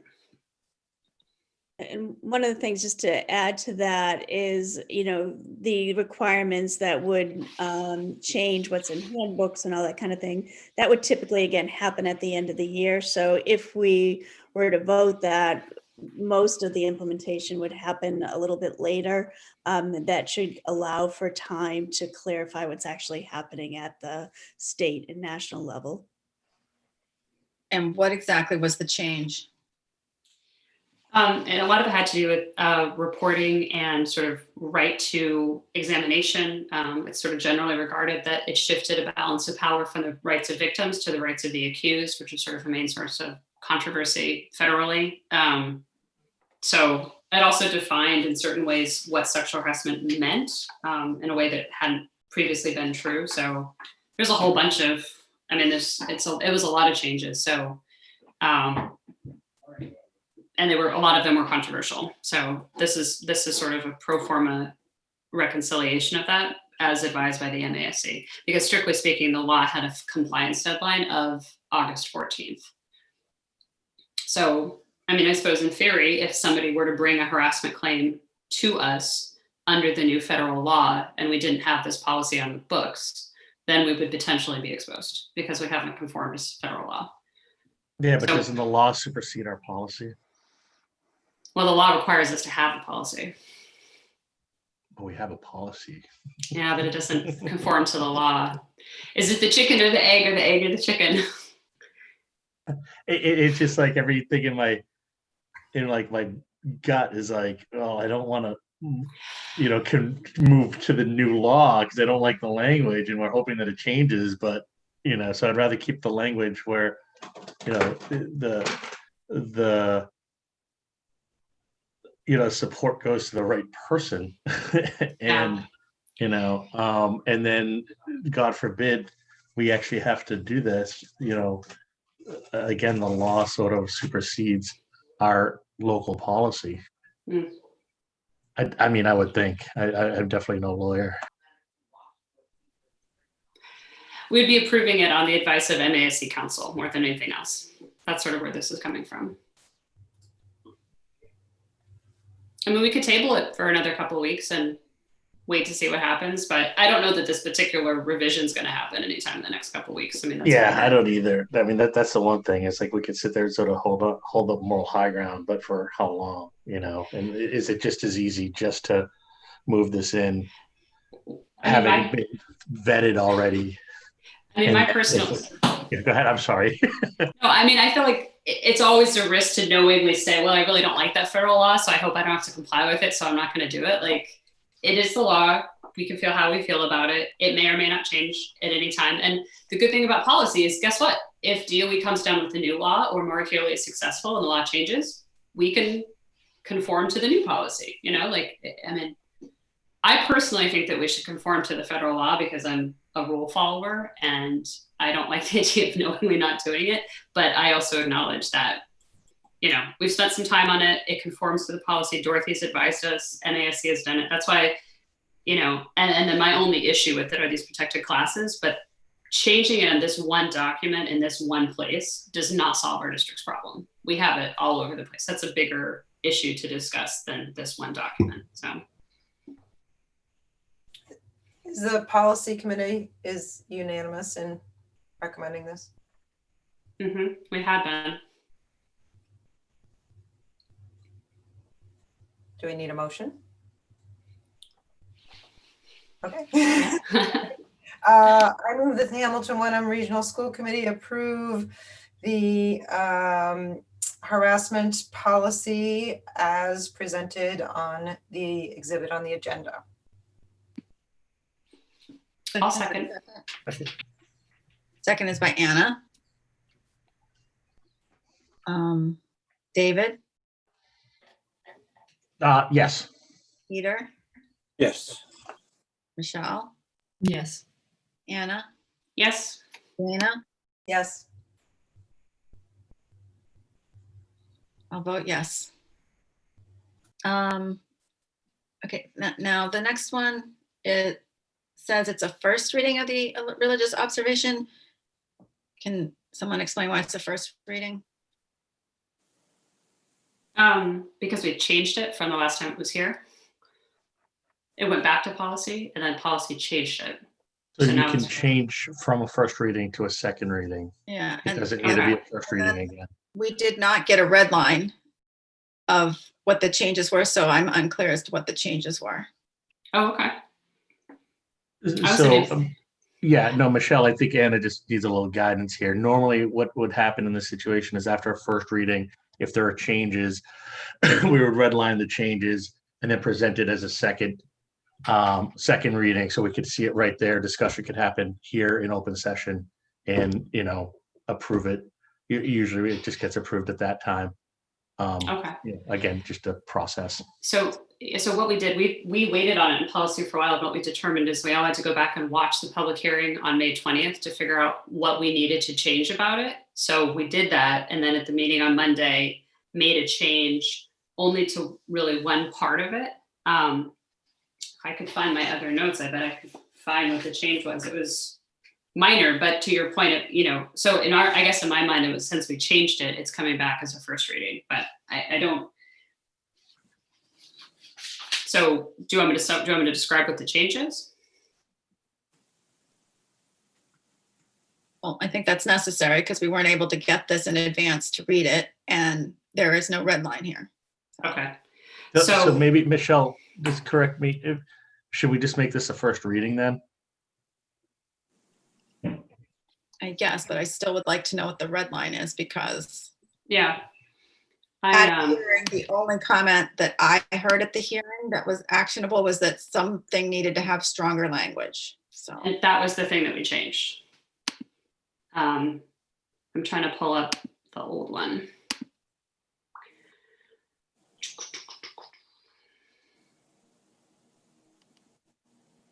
It was the, if you look at the current policy, is the 5th bullet that was changed. Mm-hmm. So the old language, so to speak, the way it originally read, the 5th bullet down used to read, take major religious and ethnic holidays into consideration when scheduling test preparation, tests, and long-term assignments when these are within the purview of the district. That was the old version. And then the revised version that we changed now reads, avoid whenever possible scheduling test preparation, tests, and due dates for long-term assignments when these are within the purview of the district in consideration of major religious and ethnic holidays. So that was a change. And then we also added the legal reference for this policy at the bottom, which previously had not been there.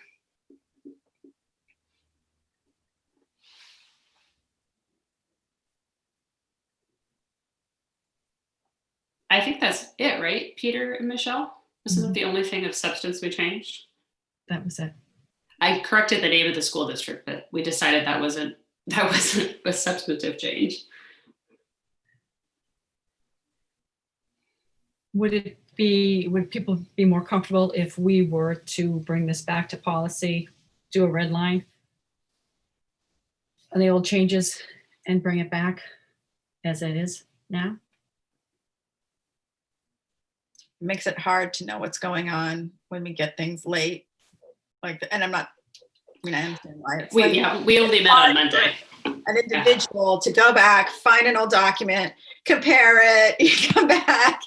No, that's all. So. Yeah, we did it on Monday, so it's. And actually just. And we really, if it's listed we're as- doing things in the same week as the meeting, they should be scheduled at the following meeting so that we can try and stick to our schedule of getting documents on time.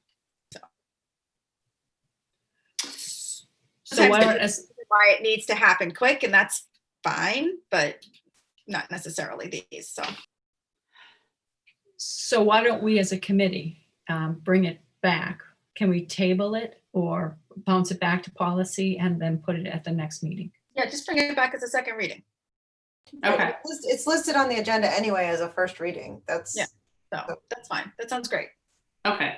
If there's something that since policy's approved it, I wanted to introduce, should I talk about that now or talk about that at the next time we talk about it? I don't know what you're saying. So it came out of policy and we voted it unanimously. And since that time, I've rewatched that meeting and thought about it. And I would like to introduce a change to the current document. That has to go through policy, and then it would have to come back as a first reading of policy, changed it not based on comments made here. Okay. I guess you would have to make the comment here. Okay. Well, the comment I would say is when we added the word due date for long-term assignments, one of the main sources of concern coming out of that hearing on May 20th was about introducing new material. And a policy, we churned on that quite a bit. And the superintendent, I think, wisely advised, well, that's kind of a really big blanket statement to never say any new material. So I think I've been thinking about how to sort of honor the feedback, but not hamstring the teachers. And I think the emphasis was really about these major assignments, you know, the big book report, the big essay, the big project, not everyday things, but big things. So it occurs to me, if we're going to specify due dates, what I would propose is we also add the word introduction. So it would read, avoid whenever possible scheduling test preparation, tests, introduction, and or due dates for long-term assignments. Because it's not just the turning in of the assignment, but it was also the starting of the assignment as it applied to major projects. So that would be, I would propose adding introduction and or as words in front of the word due dates to the new bullet point number 5. I would tell you, this is how this exact topic that you were talking about is exactly how Good Friday became a holiday. Because we had a policy that said that you could not introduce new content. And the Good Friday was a joke day. And so then people stopped attending school on that day because everyone knew there was nothing going on and it was a joke. So that's why I would limit it to using that kind of a language might set us up for another, you know what I mean? Like, that's what happened. Like, we had that language that said you couldn't introduce new material, and then we had religious holidays where we were in school, you couldn't introduce new material, so then people stopped coming to school on those days. And I think the superintendent made that point well, which is why I would limit it to sort of major long-term assignments. Like the bigger things, like the teacher knows if you're going to have a seminal essay on something or a major project for a quarter, you know that you're going to be doing that. You know, like that's sort of like a bigger one-time thing. So I totally agree about not making it a blanket, like no new material at all at any time. But I think if we're going to qualify due date, I would add the flip side of it too. You know, the peanut butter and the jelly. You need both of them. That would be my suggestion here, because it also seems in honor of the spirit of the public comment that we received, which was all about don't introduce something major if your kid's not going to be there, which is a fair comment, I think. Dana? Oh, I'm done. I'm good. Okay. Superintendent, chair's report. I don't think I have anything. I think, Mary Beth, you're going to remind people about the thing next Thursday. So, okay, why don't you go ahead? One of the things that I was going to speak of as well is that we had a situation occur today at the high school where we had a community member test positive for COVID. In our contact tracing, we have a number of staff members that have been identified as close contacts, which puts us in a position where we are not able to staff the high school at a level that we feel is safe. There would be too many people out of the building that will be engaging in the state mandated quarantine of 14 days for being a close contact. And so given that what has transpired, we have informed the families and students of the high school that we will need to go remote starting tomorrow through that 14-day period. So that will be ending on November 18th. Principal Tracy is sending out additional information to families and students this evening to prepare for that. This was not something that we had any advance notice on. And when we did the contract tracing, there were a number of staff that were impacted. And again, we were in a situation where we felt like we could not safely open the school with reduced staff. So that I did want to make the committee aware of. I've sent you a communication. That communication has also gone out to families at this point, but that it's important to just put forth in the news section. So I wanted to just make that comment. Anna? Are we asking the siblings of students who are considered close contacts that might be at the middle or elementary level to also quarantine? That will be something that will be worked out with the boards of health. They'll be working with any close contact, and then which additional people would be considered close contacts. So that is something that the boards of health are working with individual families on. Okay. And if our kids that fall into that are quarantining at not the high school level, I'm assuming then we'll provide instructional accommodation for that quarantine period for those kids if there are any that might be affected? Yeah, well, one of the things that will be beneficial in that regard related to moving to remote learning is that all kids will be at home learning. So if No, I meant like this, like if it was if you're a high schooler and a middle schooler and they determine that the middle schooler also needs to quarantine for some reason, or the parents are more comfortable that way, would we be accommodating the new quarantine student who might be at a different level? They will be working with their teacher should that occur in any situation. That's something that gets worked out between the student and the teacher. Okay. One of the things we should mention is that the affected person, whoever that is, that we wish them a speedy recovery. For sure. And for those that are recovering, or they're not recovering, that are waiting to see what happens, that we wish you the best of luck. We will pray for your health, and that we appreciate what you've been doing, and we hope that you can continue, because it's going to be super stressful, and we really appreciate that what you've done. So, and that we look forward to having everybody back. Thank you.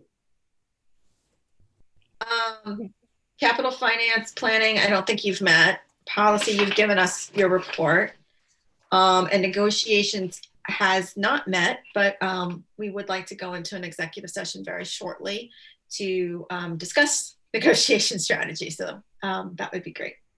So Michelle, for the policy then for religious observances, should we bring that back to policy and then bring it back again if we want to make the change I was talking about? Yep. Okay. Yep. So we have the consent agenda that contains a whole bunch of warrant reports. Does anybody want to hold any of those? Great. Then Dana, do you want to give us a motion to approve those? I move that we approve the consent agenda as presented in the exhibit, and no changes shall be made. Second. David? Yes. Peter? Yes. Michelle Horgan? Yes. Anna? Yes. Dana? Yes. And Michelle Bailey, yes.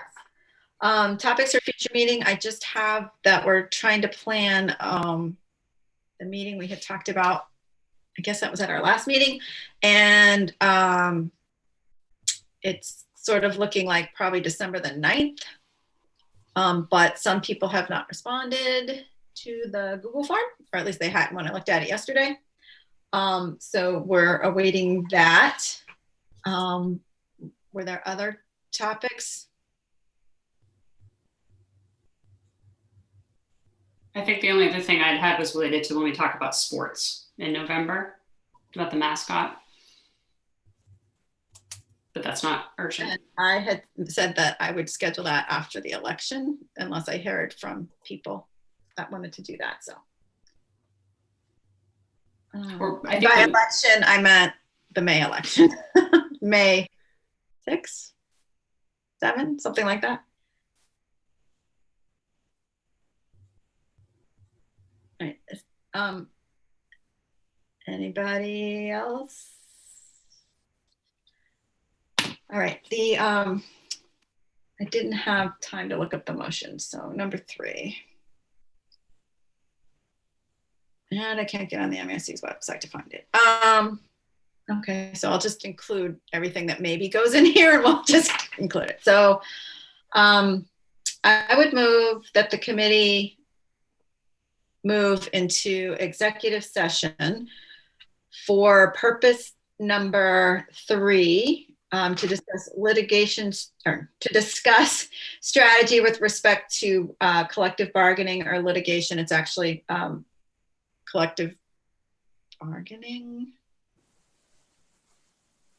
Be litigation. Litigation, yeah, it's actually both, sort of, having to do with the regional Hamilton Wenham Teachers Association, and we are also going in for purpose number 7, to protect the whatever privacy of documents, which is approving our executive session minutes. So, and having that in open session would be to the detriment of the committee's bargaining position.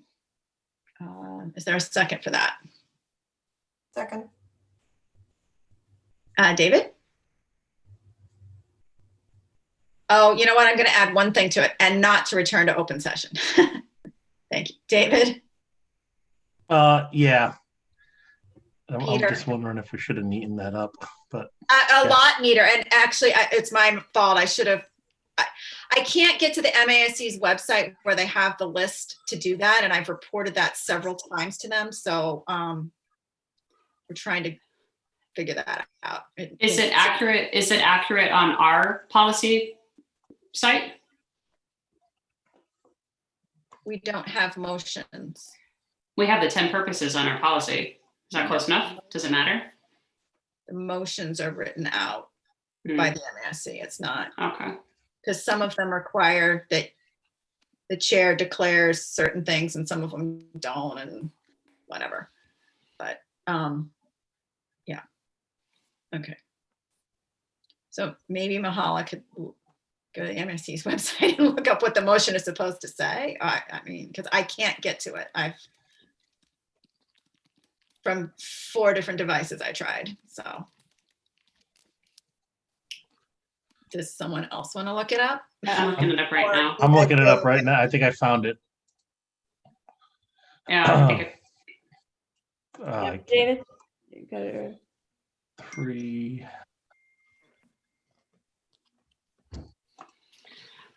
All right, to discuss strategy with respect to collective bargaining or litigation, an open meeting may have a detrimental effect on the bargaining or litigation position of the public body, and chair so declares.